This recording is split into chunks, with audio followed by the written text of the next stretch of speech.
ஹரே கிருஷ்ணா, எல்லாரையும் மெல்டு வகுப்புக்கு வரவேற்கிறேன். இன்னைக்கு வந்து எகைன் நம்ம வந்து 13 சாப்டர் நம்ம இதுல இருந்து பார்க்கலாம், வேதா பேசைன்னு பார்க்கலாம். அப்ப லாஸ்ட் கிளாஸ் இது பார்த்தோம் இல்லையா, நம்ம பிபிடி பார்த்தோம், கொஞ்சம் புரியறதா பார்க்கலாம், கொஞ்சம் சிஸ்டம் மாத்தி பார்த்தோம், ஒன்றும் சரிப்பட்டு வரல. திரும்பி நம்ம வந்து ஆஸ் யூஷுவல் நம்ம இது டீட்டெயிலாவே பார்க்கலாம். ஓகே, இப்ப வந்து பிரணத்தி எடுக்க போறேன். யார் எடுக்க போறேன்னா யாருமே சொல்லலையா? ஓகே, நானே எடுத்துக்கேன். மாதாஜி, நான் எடுக்கட்டுங்களா மாதாஜி? நான் கேட்டுட்டே இருக்கேன். I'm asking you. எடுக்கிறேங்க மாதாஜி. சொல்லுமா. ஹரே கிருஷ்ண மாதாஜி. ஓம் நமோ பகவதே வாசுதேவாய. ஓம் நமோ பகவதே வாசுதேவாய. ஓம் நமோ பகவதே வாசுதேவாய. ஓம் அஜ்ஞானதிமிராந்தஸ்ய ஞானாஞ்சனशलाकया चक्षुरुन्मिलितं येन तस्मै श्री गुरवे नमः. श्रीचैतन्यमनोभीष्टं स्थापितं येन भूतले स्वयं रूपः कथा मह्यं ददाति स्वपदान्तिकं.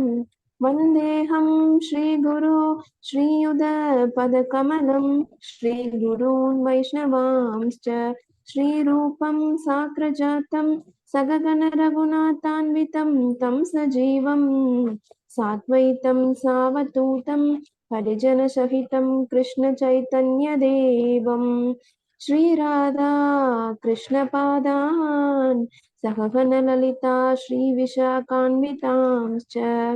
हे कृष्ण करुणा सिन्धु दीनबन्धु जगत्पते गोपेश गोपिका कान्ता राधा कान्ता नमोस्तुते. तप्त काञ्चन गौरांगी राधे वृन्दावनेश्वरी वृषभानुसुते देवी प्रणमामि हरिप्रिये.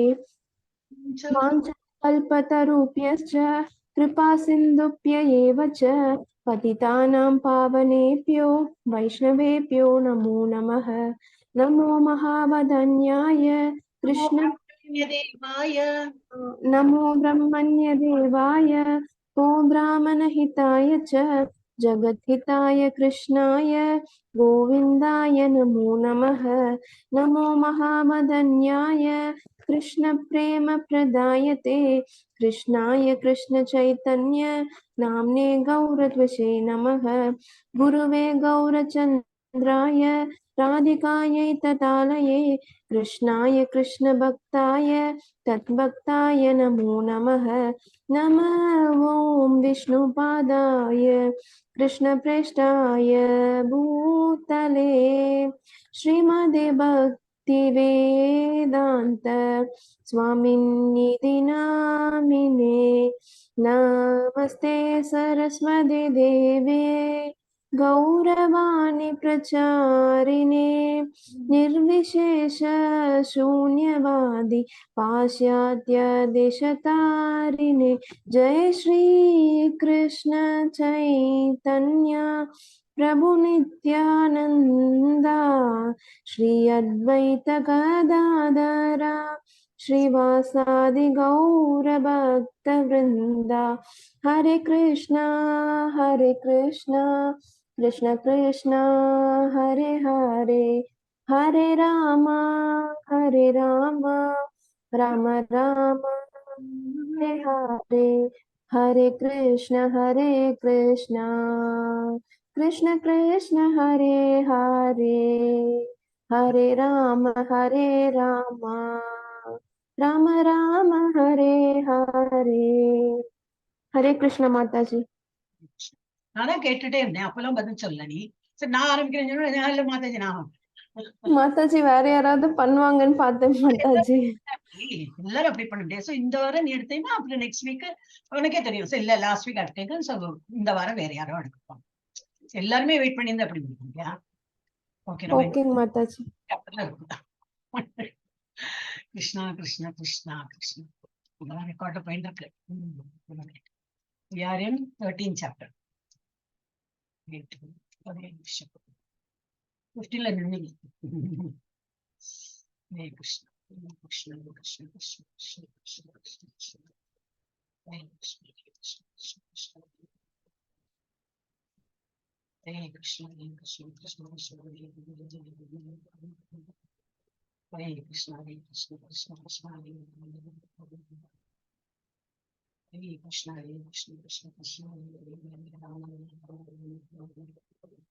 Krishna, Hare Krishna, Krishna Krishna, Hare Ram, Hare Ram, Hare Krishna, Hare Krishna, Krishna Krishna, Hare Ram, Hare Ram, Hare Krishna, Hare Krishna, Krishna Krishna, Hare Ram, Hare Ram, Hare Krishna, Hare Krishna, Krishna Krishna, Hare Ram, Hare Ram. இல்ல இது எவ்வளவு படிச்சோமா? 4 ஆமாங்க மாதாஜி. அப்ப நம்ம 5 line படிக்கணும் இல்லையா? இதுல திருப்பி ரிப்பீட் பண்ணுமா முதல்ல இருந்து? Hare Krishna. somebody should reply now. Okay 4 படிச்சுட்டோம்னா 5th line போலாம். எஸ் அது இருக்கணும் இல்லையா நமக்கு? ஓகே 4 படிச்சுட்டு 5 போலாம். இன் கேஸ் 4 என்னதான் இருக்குன்னு பார்த்துட்டு 4 படிச்சுட்டு போலாம். எஸ் ஹரே கிருஷ்ணா. ஸ்ரீமதி ஹரே கிருஷ்ண மாதாஜி. நான் மியூட் பண்ணி இவ்வளவு நேரம். மாதாஜி டச் ஒர்க் ஆகல மாதாஜி. ஓஹோ ஓகே ஓகே. ஹரே கிருஷ்ண மாதாஜி. தச்சேத்ரம் யச்ச யாக்ருத்ய ச யத்விகாரி யதஸ்ச யத் சச்ச யோயாத் பரபாவஸ்ச தத்சாமசேன மே ஸ்ருணு. செயல்கள் சாரி மாதாஜி. தத் அந்த சேத்திரம் செயல்களின் களம், யத் என்ன, ச மற்றும் யத் கிருத் உள்ளது உள்ளபடி, ச மற்றும் யத் எது விகாரி மாறுகின்றது, எதிலிருந்து, ச மற்றும் யத் என்ன ச அவன், ச மற்றும் யத் என்ன பிரபாவ செல்வாக்கு, ச மற்றும் தத் அதை சமாசேன சுருக்கமாக மே என்னிடமிருந்து ஸ்ருணு கேள். செயல்களின் களம் எவ்வாறு அமைக்கப்பட்டுள்ளது, அதன் மாற்றங்கள் யாவை, அஃது எப்போது உண்டாகப்படுகின்றது, செயல்களின் களத்தை அறிபவன் யார், அவனது செல்வாக்குகள் யாவை என்பதை பற்றிய எனது சுருக்கமான உரையை இனி கேட்பாயாக. பொருளுரை. செயல்களின் களத்தையும் செயல்களின் களத்தை அறிபவனும் அவர்களது உண்மையான நிலையின் அடிப்படையில் இறைவன் இங்கு விவரிக்கின்றார். இவ்வுடல் எவ்வாறு உருவாக்கப்பட்டது, எந்த பொருட்களால் உண்டாக்கப்பட்டது, யாருடைய கட்டுப்பாட்டின் கீழ் செயல்படுகின்றது, உடலின் மாற்றங்கள் நிகழ்வது எங்கனம், அம்மாற்றங்கள் எங்கிருந்து வருகின்றன, அதற்கான காரணங்கள் யாவை, ஜீவாத்மாவின் இறுதி இலக்கு என்ன, ஜீவாத்மாவின் உண்மையான ரூபம் என்ன ஆகியவற்றை ஒருவன் அறிய வேண்டும். மேலும் தனிப்பட்ட ஜீவாத்மாவிற்கும் பரமாத்மாவிற்கும் இடையிலான வேறுபாடு, அவர்களது வெவ்வேறு செல்வாக்குகள், சக்திகள், இது போன்று பலவற்றையும் அவன் அறிந்து கொள்ள வேண்டும். பரமபுருஷ பகவானால் கொடுக்கப்பட்டுள்ள விளக்கத்தின் அடிப்படையில் ஒருவன் நேரடியாக இந்த பகவத்கீதையை புரிந்து கொள்ள வேண்டும். அப்போது அனைத்தும் அவனுக்கு விளக்கப்படும். இருப்பினும் எல்லாருடைய உடலிலும் வீற்றிருக்கும் பரமபுருஷ பகவானை தனிப்பட்ட ஜீவாத்மாவுடன் சமமாக கருதிவிடக் கூடாது என்பதில் கவனமாக இருக்க வேண்டும். அது சக்தியுடைய நபரையும் சக்தியற்ற நபரையும் சமப்படுத்துவதை போன்றது. ஹரே கிருஷ்ண மாதாஜி. இந்த ஸ்லோகத்தை என்ன சொல்லியிருக்கு, இதேதான் களம். நம்ம ஆல்ரெடி படிச்சோம் இல்லையா? களத்தை அறிபவன் யாரு, இதெல்லாம் படிச்சோம். இதுல 8th சாப்டர் படிச்சோம். அப்ப இது வந்து திரும்பி அது எல்லாம் அதான் ரிப்பீட்டடா வரும். 8th 9th படிச்சோமா? 8th படிச்சோம். சோ அது வந்து ஆஃப்டர் எவ்ரி ஆல்டர்னேட் சாப்டர்ல இது வந்துட்டே இருக்கும். சோ செயல்களின் களம், இந்த இப்ப நம்ம ஆத்மா உள்ள இருக்கு, அது வந்து ஒரு பாடி வேணும். அது வந்து கேட்கறதுக்கு ஒரு நாய் பாடி எடுத்துன்னா என்னது, அது போல கேட்கும், ஸ்னிஃப் பண்ணும், கண்ணால பார்க்கும். அதுக்கு என்ன புலன் உறுப்பெல்லாம் இருக்கோ அது போல அது யூஸ் பண்ணும். அது பேச வராது, ஏன்னா அதோட வாய் எப்படி இருக்கும், டங் எப்படி இருக்கும், what ever. So it cannot speak, it can only park. அதே போல நம்ம மனித உடலா இருந்தாக்கா அழகா பேச முடியும், திங்க் பண்ண முடியும், நல்ல அறிவு இருக்கும் நமக்கு. சோ எந்த உடலை எடுத்துட்டு வருதோ அது போல அதுக்கு வந்து எல்லாமே அமையும். சோ செயல்களின் களம். அப்ப இதெல்லாம் இதுதான் பாடி தான் களம். அது ஒரு பாடி எடுத்துன்னு வருது, அந்த பாடியால தான் அது வந்து அதோட செயல் எல்லாம் பண்ணும். அது ஆத்மா, ஜீவாத்மா. சோ செயல்களின் களம் எவ்வாறு அமைக்கப்பட்டுள்ளது, அதன் மாற்றங்கள் யாவை, அது எப்படி மாறிண்டே வருது, நம்ம உடல்ல மாறிண்டே இருக்கே. அப்ப அது எப்போது உண்டாக்கப்படுகிறது, இந்த பாடி எப்போ உண்டாகிறது, செயல்களின் களத்தை அறிபவன் யார், இதை வந்து புரிஞ்சுக்கிறது யாரு, அவனுக்கு செல்வாக்குகள் யாவை என்பதை பற்றிய எனது சுருக்கமான உரையை நீ கேட்பாயாக பகவான் சொல்றார் இந்த ஸ்லோகத்துல. அப்படின்னா என்னன்னு சொல்லிட்டு பொருளுரை பிரபுபத இருக்க. செயல்களின் களத்தையும் செயல்களின் களத்தை அறிபவனையும் அவர்களது உண்மையான நிலையின் அடிப்படையில் இறைவன் இங்கு விவரிக்கின்றார். இவ்வுடல் எவ்வாறு உருவாக்கப்பட்டது, எந்த பொருளால் உண்டாக்கப்பட்டது, எப்படி உருவாக்கப்பட்டது, பகவான் தான் உண்டாக்குறான்னா அது எந்த பொருளால he has created this body of material elements. நமக்கு தெரியும் எப்படி பண்ணியிருக்கார், எந்த பொருளால கிரியேட் பண்ணியிருக்கார், யாருடைய கட்டுப்பாட்டின் கீழ் செயல்படுகின்றது, ஒரு இது வேணுமே, ஒரு கண்ட்ரோல் வேணுமே. இப்ப யாருடைய கீழ் நம்ம இதெல்லாம் ஆக்டிவிட்டிஸ் பண்றோம், இதுதான் ஆத்மாதான் உடலை வைத்து அதெல்லாம் பண்றோம். உடலில் மாற்றங்கள் நிகழ்வது என்னன்னா அம்மாற்றங்கள் எங்கிருந்து வருகின்றன, அதற்கான காரணங்கள் யாவை, இதெல்லாம் கொஸ்டின். ஜீவாத்மாவின் இறுதி இலக்கு என்ன, ஜீவாத்மாவின் உண்மையான ரூபம் என்ன ஆகியவற்றை ஒருவன் அறிய வேண்டும். மேலும் தனிப்பட்ட ஜீவாத்மாவிற்கும் பரமாத்மாவின் இடையிலான வேறுபாடு நிறைய இருக்கு. அது நம்ம வந்து ஸ்லைட்ல பார்த்தோம் அன்னைக்கு லாஸ்ட் இதுல. இன்னும் திருப்பி இது முடிச்சப்பறம் சம்மரி பண்ணும்போது நமக்கு இன்னும் நல்லா புரியும். ஏன்னா பரமாத்மாவோட உடல் எப்படி, பரமாத்மாவோட உடலும் ஆத்மாவும் ஒன்றே. நமக்கு அப்படி இல்லை. நமக்கு வந்து உடல் வந்து ஒரு கோர்வா மாதிரி போத்தின்னு இருக்கும், ஆத்மா உள்ள இருக்கு. இது வந்து ஒரு பாடி வந்து இட் இஸ் அப்புறம் அவரோட திவ்யமான உடல், டிரான்சென்டென்டல் பாடி. நம்மளோட அப்படி இல்லை, பௌதிகமான உலகம். That is the materially made. It is made, so it will get annihilated also. அது கிரியேட் ஆயிருக்கு, ஸோ அது வந்து இழக்கவும் செய்யும், அழிந்தும் போகும். ஆனா பகவான் வந்து இட் இஸ் ஸ்வயம்பு மாதிரி. அவர் வந்து சுயமா வந்திருக்கார், அவருக்கெல்லாம் அழிவு கிடையாது. அப்புறம் என்னது, நிலை எப்பவுமே உள்ளதுதான், நித்தியமா இருக்கப்பட்டது. நம்ம உடல் நித்தியமா இருக்காது, ஆத்மா எஸ், ஆத்மா எப்பவுமே நித்தியமா உள்ளது. அது மாதிரி இதெல்லாம் நாங்க இதுல ஸ்லைட்ஸ்ல கொடுத்துருக்கு, அது பார்க்கணும் மாத்திரம். அப்புறம் என்ன போட்டிருக்கு, மேலும் தனிப்பட்ட ஜீவாத்மாவிற்கும் பரமாத்மாவிற்கும் இடையிலான வேறுபாடு, அவர்களது வெவ்வேறு செல்வாக்குகள், சக்திகள், இது போன்ற பலவற்றையும் அவன் அறிந்து கொள்ள வேண்டும். பரமபுருஷ பகவானால் கொடுக்கப்பட்டுள்ள விளக்கத்தின் அடிப்படையில் ஒருவன் நேரடியாக இந்த பகவத்கீதையை புரிந்து கொள்ள வேண்டும். பகவான் என்ன சொல்லியிருக்காரோ அதை அப்படியே புரிஞ்சுக்கணும். அது எப்படி புரிந்து கொள்ள முடியும்? ஒன்லி த்ரூ சீடர் பரம்பரை. அந்த பரம்பரையில வந்தாதான், குரு சிஷ்யா பரம்பரையில வந்தாதான் புரிஞ்சுக்க முடியும். ஒருவன் நேரடியாக இந்த பகவத்கீதையை புரிந்து கொள்ள வேண்டாம், அப்போது அனைத்தையும் அவனுக்கு விளக்கப்படும். இருப்பினும் எல்லோருடைய உடலிலும் வீற்றிருக்கும் பரமபுருஷ பகவானை தனிப்பட்ட ஜீவாத்மாவுடன் சமமாக கருதிவிடக் கூடாது. பகவான் இருக்கார் நமக்குள்ள, அப்ப பகவான் இருக்கார், நான் ஆத்மா உள்ள இருக்கு, ரெண்டு பேரும் ஈக்குவல் ஸ்டேட்டஸ்ல இருக்காங்கன்னு நம்ம நினைக்க கூடாது என்பதில் கவனமாக இருக்க வேண்டும். அது சக்தியுடைய நபரையும் சக்தியற்ற நபரையும் சமப்படுத்துவதை போன்றது. பகவான்கிறது ஒரு சக்தியுடைய நபர், அவர் எல்லா இதயத்திலையும் இருக்கார், அதுவும் தெரிஞ்சிருக்கணும். அண்ட் நம்ம எப்படி ஒன்லி நம்ம பாடி தான் நமக்கு தெரியும், நமக்கு அவ்வளவு சக்தி. ஹரே கிருஷ்ணா. சொல்லுங்க மாதாஜி.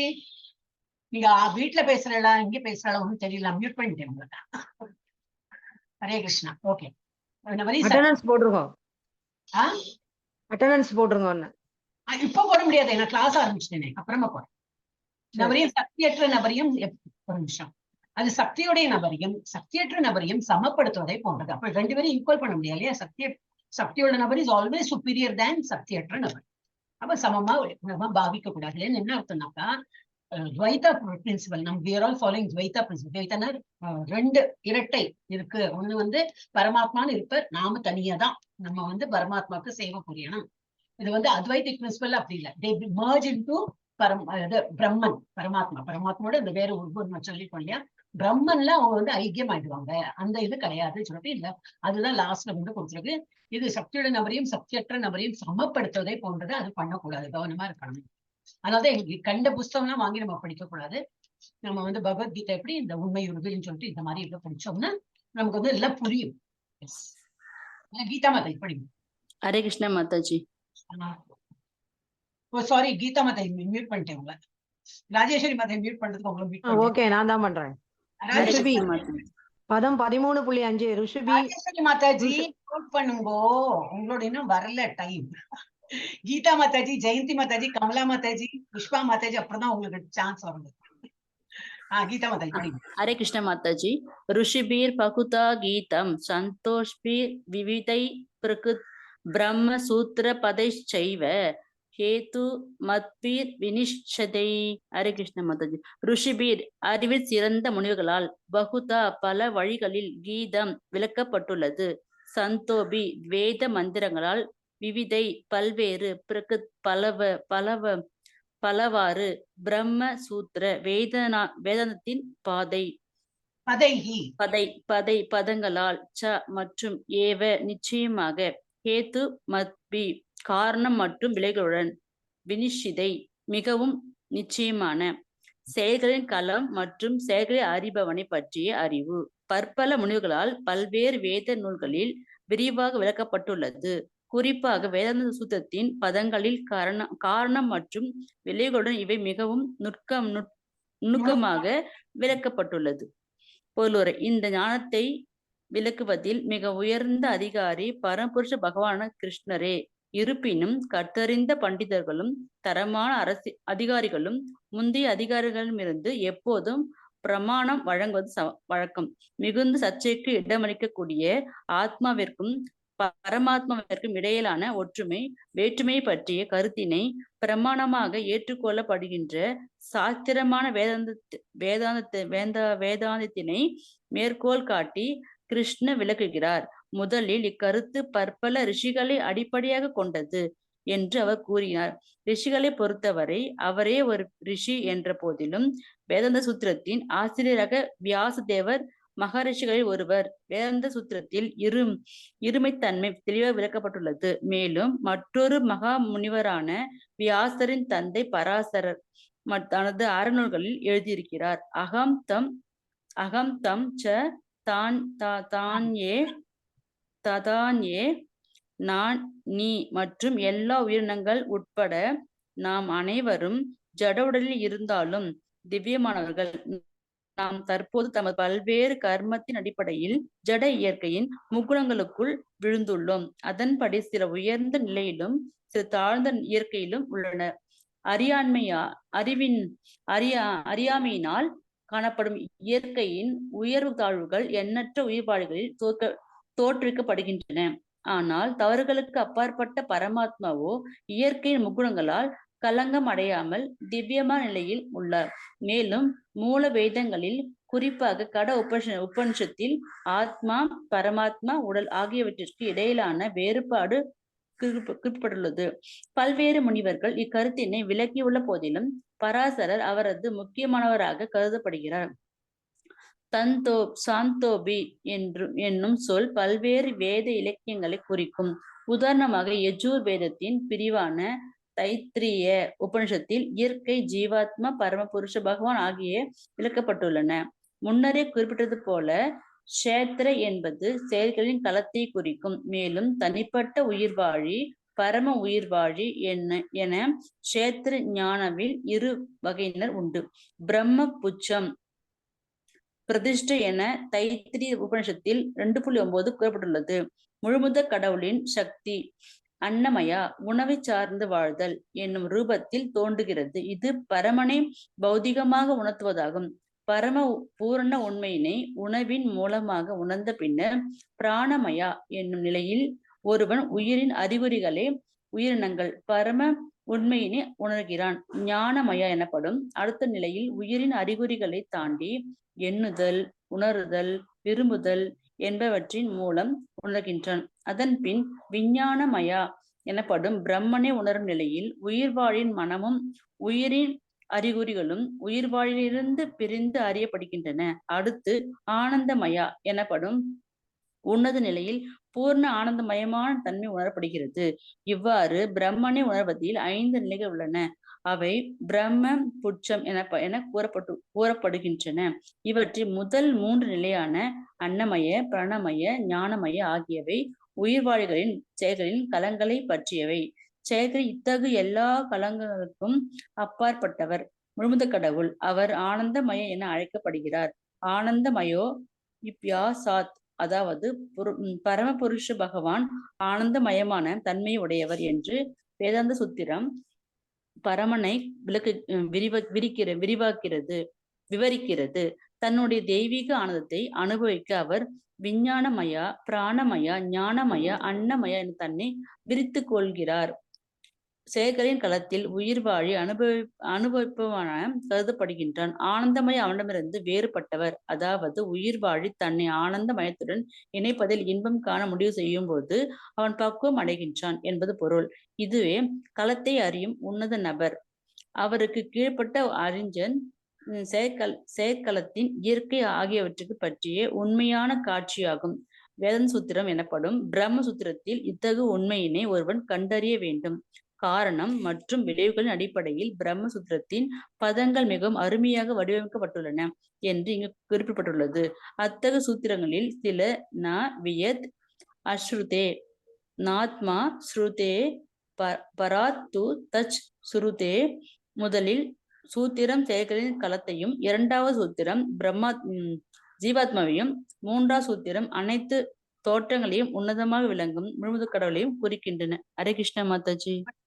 இந்த சாப்டர் அப்படிதான் 7, 9, 11 அப்படிதான் இருந்தது. இப்ப 13 அப்படிதான் இருக்கும். ஸோ பிட்வீன் டெக்னிக்கலா இது படிக்கணும் இல்லையா? எல்லாமே அர்ஜுனன் சொன்னார், இவர் கூறினார், டிராமா மாதிரி once upon a time Raja Rani அந்த மாதிரி படிக்க முடியாது. ஸோ கொஞ்சம் டெக்னிக்கலா நமக்கு படிக்கதான் வேணும் வேற வழியில. ஓகே, அப்ப என்னதுன்னு பார்க்கலாம் கொஞ்சம் டீப்பா. இது எல்லாமே வேதாந்தம் பேஸ்டு. ஸோ நம்ம வந்து வேதாந்தமோட இதே கிடையாது இல்லையா? முதல்ல இருந்து பக்தி மார்க்கஸ் போகும்போது வேதாந்தம் இஸ் டிஃப்ரெண்ட். அப்ப நமக்கு அதோட தெரியாது. ஆனா வேதாந்தம்ல யார் முதல்லயே படிச்சிருக்காங்களோ அவளுக்கு இது ரொம்ப ஈஸியா இருக்கும். எனவே நம்ம ட்ரை டு அண்டர்ஸ்டாண்ட். நிறைய டீப்பாலாம் இருக்காது. இந்த பிரம்ம புச்சம் வரும் உங்களுக்கு ஒரு கொஸ்டின் இருக்கும். ஏன்னா எங்களுக்கு எல்லாம் வந்தது. ஸோ உங்களோட கொஸ்டின் ஆன்சர் பிரம்ம புச்சம்னா என்னது அப்படின்னு கேட்டு வரும். So you can write this. Okay. செயல்களின் களம். இப்ப நம்ம இதுக்கு முன்னாடி இதுலயும் பார்த்தோம் இல்லையா? களம்னா என்னது? ஒரு இடம். இதெல்லாம் வேலை செய்யறதுக்கு ஒரு இடம் வேணும். அதான் நம்ம பாடி.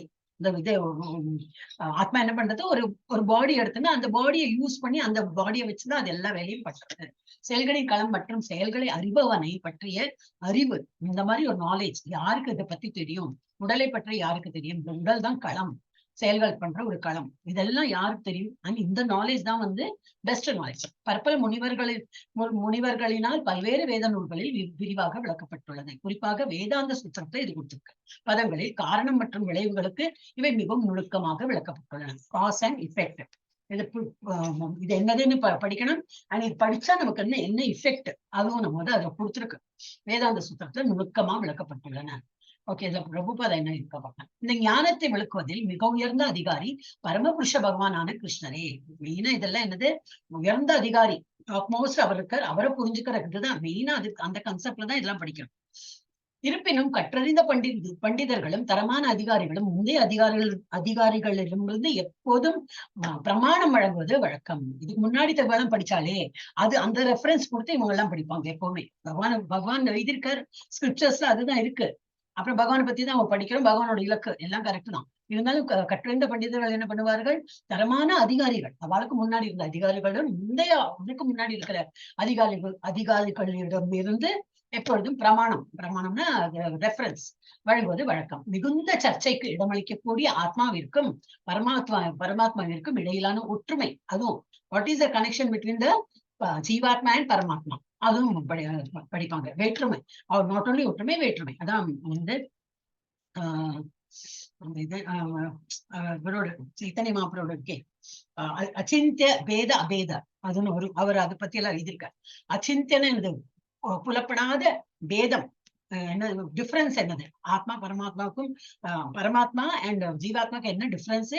அண்ட் அபேதம்னா ஒற்றுமை என்னதுன்னு சொல்லிட்டு அதெல்லாம் வந்து விளக்கி இருக்காரு. அப்புறம் என்ன கொடுத்திருக்கு? இடையிலான ஒற்றுமை வேற்றுமை பற்றிய கருத்தினை பிரமாணமாக கொள்ளப்படுகின்ற சாஸ்திரமான வேதாந்தத்தினை மேற்கோள் காட்டி கிருஷ்ணா விளக்குகின்றார். முதலில் இக்கருத்தில் பற்பல ரிஷிகளை அடிப்படையாக கொண்டது என்று அவர் கூறுகிறார். ரிஷிகளை பொறுத்தவரை அவரே ஒரு ரிஷி என்ற போதிலும், யாரு? பகவானே ஒரு ரிஷி என்ற போதிலும், ரிஷிகளை பொறுத்தவரை வேதாந்த சூத்திரத்தின் ஆசிரியரான வியாசதேவர் மகாரிஷிகளில் ஒருவர். வேதாந்த சூத்திரத்தில் இருமை தன்மையை தெளிவாக விளக்கப்பட்டுள்ளது. ஜீவாத்மா வேற, பரமாத்மா வேற, அந்த எல்லாம் வேதாந்த சூத்திரத்துல கொடுத்திருக்கு. மேலும் மற்றொரு மகாமுனி என்ன சொல்லியிருக்க? மகாமுனிவரான வியாசரின் தந்தை பராசரர் தனது இது யாரு? இப்போ இது வந்து கொண்டது வேதாந்த ஆசிரியர் வியாசதேவர். ஓகே, அப்புறம் மகாமுனிவர் யாரு? வியாசதேவரின் தந்தை. அவர் என்ன எழுதுறார்? பராசரர் தனது அறநூல்களில் எழுதுகின்றார். அகம் துவம் ச ததான்யே, நான் நீ மற்றும் எல்லா உயிரினங்கள் உட்பட நாம் அனைவரும் ஜட உலகில் இருந்தாலும் திவ்யமானவர்கள். ஏன் we are all part and parcel of God. நம்ம கிட்ட அதே குவாலிட்டி இருக்கு, பகவானோட அதே குவாலிட்டி இருக்காங்க. நம்மளும் திவ்யமானவர்கள் தான். ஆனா இந்த பௌதிக உலகத்திலிருந்து வேறு பற்பல சிந்தனைகள், இந்த மெட்டீரியல் இதுல நம்ம வந்து அட்டாச்மெண்ட் இருக்கிறதுனால மறந்து விடுகிறோம் நம்மளோட என்ன திவ்யத்தனம் இருக்கு, நம்மளோட எவ்வளவு திவ்யமானவர் சொல்லிட்டு நம்ம மறந்து விடுறோம். அதனாலதான் பகவானை வந்து இது பண்ணாம we don't understand. அதான் அந்த ஒரு ஸ்லோகம் வருது, கண்ணாடியில் தூசி படிஞ்சா போல, அந்த பூம்புல வந்து குழந்தைய வந்து அந்த பூம்பு கவர் ஆறா போல. அப்புறம் வேற என்ன கொடுத்துருக்கு, நெருப்பு, ஸ்மோக் வந்து நெருப்பை வந்து கவர் பண்றா போல. நம்ம புத்தி என்னது இந்த பௌதிக உலகத்துல வந்ததுனால நமக்கு வந்து அது மறந்து போயிடும். பகவான் வந்து there all the part and parcel of the லார்ட்னு நம்ம மறந்து போயிடுது. இல்லாட்ட நம்மளும் வந்து திவ்ய, ஏன்னா நம்மளும் சச்சிதானந்தா, நமக்கு அழிவு கிடையாது. ஆத்மாக்கு அழிவு கிடையாது, பழமையானது எல்லாம் பகவானுக்கு இருக்கிற குவாலிட்டி எல்லாம் இருக்கும். ஒன்லி வேற அணு, அவர் வந்து விபு, அது அந்த டிஃபரன்ஸ் தான் இருக்கும்.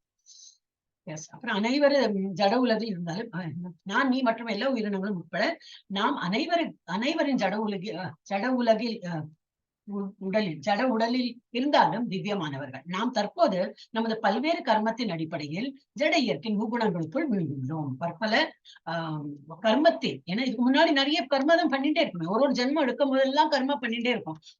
அப்கோர்ஸ் அனிமல் லைஃப்ல கர்மா கிடையாது, ஹியூமன் பீயிங்கா எவ்வளவு ஜென்மம் எடுத்திருக்கோம் தெரியாது. ஆஸ் லாங் as நம்ம ஹியூமன் பீயிங்கா எடுத்தோம்னாக்கா கர்மா தொடர்ந்துட்டே இருக்கும். நம்ம வந்து பாவம் புண்ணியம் பண்ணிட்டே இருக்கும். பட் மிருகமா இருந்ததுன்னா, ஒரு பறவை புழு பூச்சிக்கெல்லாம் வந்து பாவமும் கிடையாது புண்ணியமும் கிடையாது. they just live அவரோட கர்மா அப்படி ஒரு ஏதோ இதுல தப்பு பண்ணிருக்கா, அப்படி மெதுவா இந்த ரொம்ப கீழ் இதுல இருந்து கொஞ்சம் மேல அப்லிஃப்ட் ஆகிட்டே வருவா. they'll just come all that. நம்மளும் இப்படிதான் வந்திருக்கோம். பட் ஹியூமன் பீயிங்கா கூட நம்ம வந்து எவ்வளவு ஜென்மம் எடுத்திருக்கோம் தெரியாது. அதுலேதான் நம்ம கீழே விழுறோம், இங்கேயே இருக்கோம் நம்ம. சோ நாம் அனைவரின் ஜட உடலில் இருந்தாலும் திவ்யமானவர்கள். நாம் தற்போது நமது பல்வேறு கர்மத்தின் அடிப்படையில் ஜட இயற்கையின் முக்குணங்களுக்குள் விழுந்துள்ளோம். முக்குணம் என்னது, திரும்பி ஒரு பாடி எடுத்துன்னு வந்ததுனால இந்த இது இயற்கையோட ஜட இயற்கை முக்குணங்கள் சத்துவ ரஜஸ் தமம், அந்த 3 குணங்களுக்கும் கட்டுப்பட்டு நம்ம வந்து இந்த லைஃப் லீட் பண்றோம். அதன்படி சிலர் உயர்ந்த நிலையிலும் சிலர் தாழ்ந்த இயற்கையிலும் உள்ளனர். அறியாமையினால் காணப்படும் இயற்கையின் உயர்வு தாழ்வுகள் எண்ணற்ற உயிர்வாயுகளின் தோற்றுவிக்கப்படுகின்றன. So we are all on the modes of material nature தான். சில பேருக்கு வந்து சத்துவகுணம் ஓங்கி இருக்கும். அதனால எப்பவும் கோயில் என்ன, எப்பவும் ஜபம் என்ன, எப்பவும் இது என்ன, பகவான் பகவான் பகவான் பகவான் எப்படின்னா அது வந்து சத்துவம் ஓங்கி இருக்கும் வாழ்க்கை. சில பேருக்கு ரொம்ப சோம்பேறியா இருப்பாங்க, ஒரு கிளாஸ் அட்டன் பண்ண மாட்டா, ஒண்ணும் வேண்டாம் அவளுக்கு வந்து ஜப்பாலாம் பண்ணி இப்போ அதெல்லாம் ஒண்ணும் வேண்டாம், only one life, let us enjoy அந்த மாதிரி இருப்பா. சோ அவளை வந்து தமோ ஆக்டிவ், எல்லாத்தையும் ஆக்டிவ், இதுவும் பண்ணுவோம் அதுவும் பண்ணுவோம், at a time multitasking, ஒண்ணுக்குலயும் வந்து போக்கஸ் தான் இருக்க மாட்டாங்க. அப்புறம் அது ரொம்ப பேராசியம் இருக்கும், இது இருக்கும், என்னது கிரீடு எல்லாம் இருக்கும் வாழ்க்கை. சோ அது வந்து ரஜோகுணம். சோ இது மாதிரி நம்ம வந்து கட்டம் இருப்போம். அது வந்து என்ன இருக்குல்ல, சோ இயற்கையின் உயர்வு தாழ்வுகள் எண்ணற்ற உயிர்வாழிகளில் தோற்றுவிக்கப்படுகின்றன. ஆனால் தவறுகளுக்கு அப்பாற்பட்ட பரமாத்மாவோ இயற்கையின் முகுணங்களால் களங்கம் அடையாமல் திவ்யமான நிலையில் உள்ளார். அவருக்கு வந்து இது தீண்டாது. மேலும் மூல வேதங்களில் குறிப்பாக பட்ட உபனிஷத்தில் ஆத்மா, பரமாத்மா, உடல் ஆகியவற்றிற்கு இடையிலான வேறுபாடு குறிப்பிடப்பட்டுள்ளது. பல்வேறு முனிவர்கள் இக்கருத்தினை விளக்கியுள்ள போதிலும் பராசரர் அவர்களின் முக்கியமானவராக கருதப்படுகிறார். அப்ப நிறைய பேர் அதை பத்தி நிறைய ஆச்சாரியர்கள்லாம் எழுதியிருக்கா. அப்ப நமக்கு அந்த அத்தனை வேதாந்தம்னு நமக்கு புரியாது. அப்ப நம்ம என்னது ஒரே ஒரு இதை ஃபாலோ பண்ணணும், ஒரு குருன்னு ஃபாலோ பண்ணணும். நம்ம இவர் பிரபுபாதாவோட அவர் தான் புக்கெல்லாம் எழுதியிருக்காரு, அந்த புக்ஸ் நம்ம படிச்சா போட்டோம். So we will not get confused. சந்தோபிகி என்னும் சொல் பல்வேறு வேத இலக்கியங்களை குறிக்கும். உதாரணமாக யஜுர்வேதத்தின் பிரிவான தைத்திரிய உபனிஷத். நிறைய இந்த உபனிஷத் எல்லாமே ஒரு எய்தர் யஜுர்வேதத்தோ, அது யஜுர்வேதத்துக்கு 2 பிரிவு உண்டு. ஒண்ணு கிருஷ்ண யஜுர்வேதம், ஒண்ணு சுக்ல யஜுர்வேதம். ஸோ அந்த மாதிரி எல்லாம் இருக்கும். நான் அதுக்கு முன்னாடி பண்ணினதுனால நான் சொல்றேன். பட் சூப்பர் இதாதான் பண்ணிருக்கேன், ஏன்னா மேலோட்டமா பண்ணிருக்கேன், 2 வாட்டி பண்ணேன், நானே செல்ஃப் ஸ்டடி தான். ஸோ எனக்கு வந்து அவ்வளவா எல்லாம் புரியல. But I have done 11 Upanishad have done. ஸ்லோகம் மீனிங் பட் உள்ள அர்த்தம் புரியணும்னா ஒரு கைடன்ஸோட வேணும். somebody has to teach. அது அந்த ஆன்லைன் டீச்சிங்ல தான் படிச்சேன், but still not up to the mark. So அதனால புரிய மாட்டேங்குது, மெனி டேர்ம்ஸ் நமக்கு புரிய மாட்டேங்குது. ஸோ உதாரணமாக யஜுர்வேதத்தின் பிரிவான தைத்திரிய உபனிஷத்தில் இயற்கை, ஜீவாத்மா, பரமபுருஷ பகவான் ஆகிய விளக்கப்பட்டுள்ளது. இங்கே அதே தான் நம்ம பண்றோம்.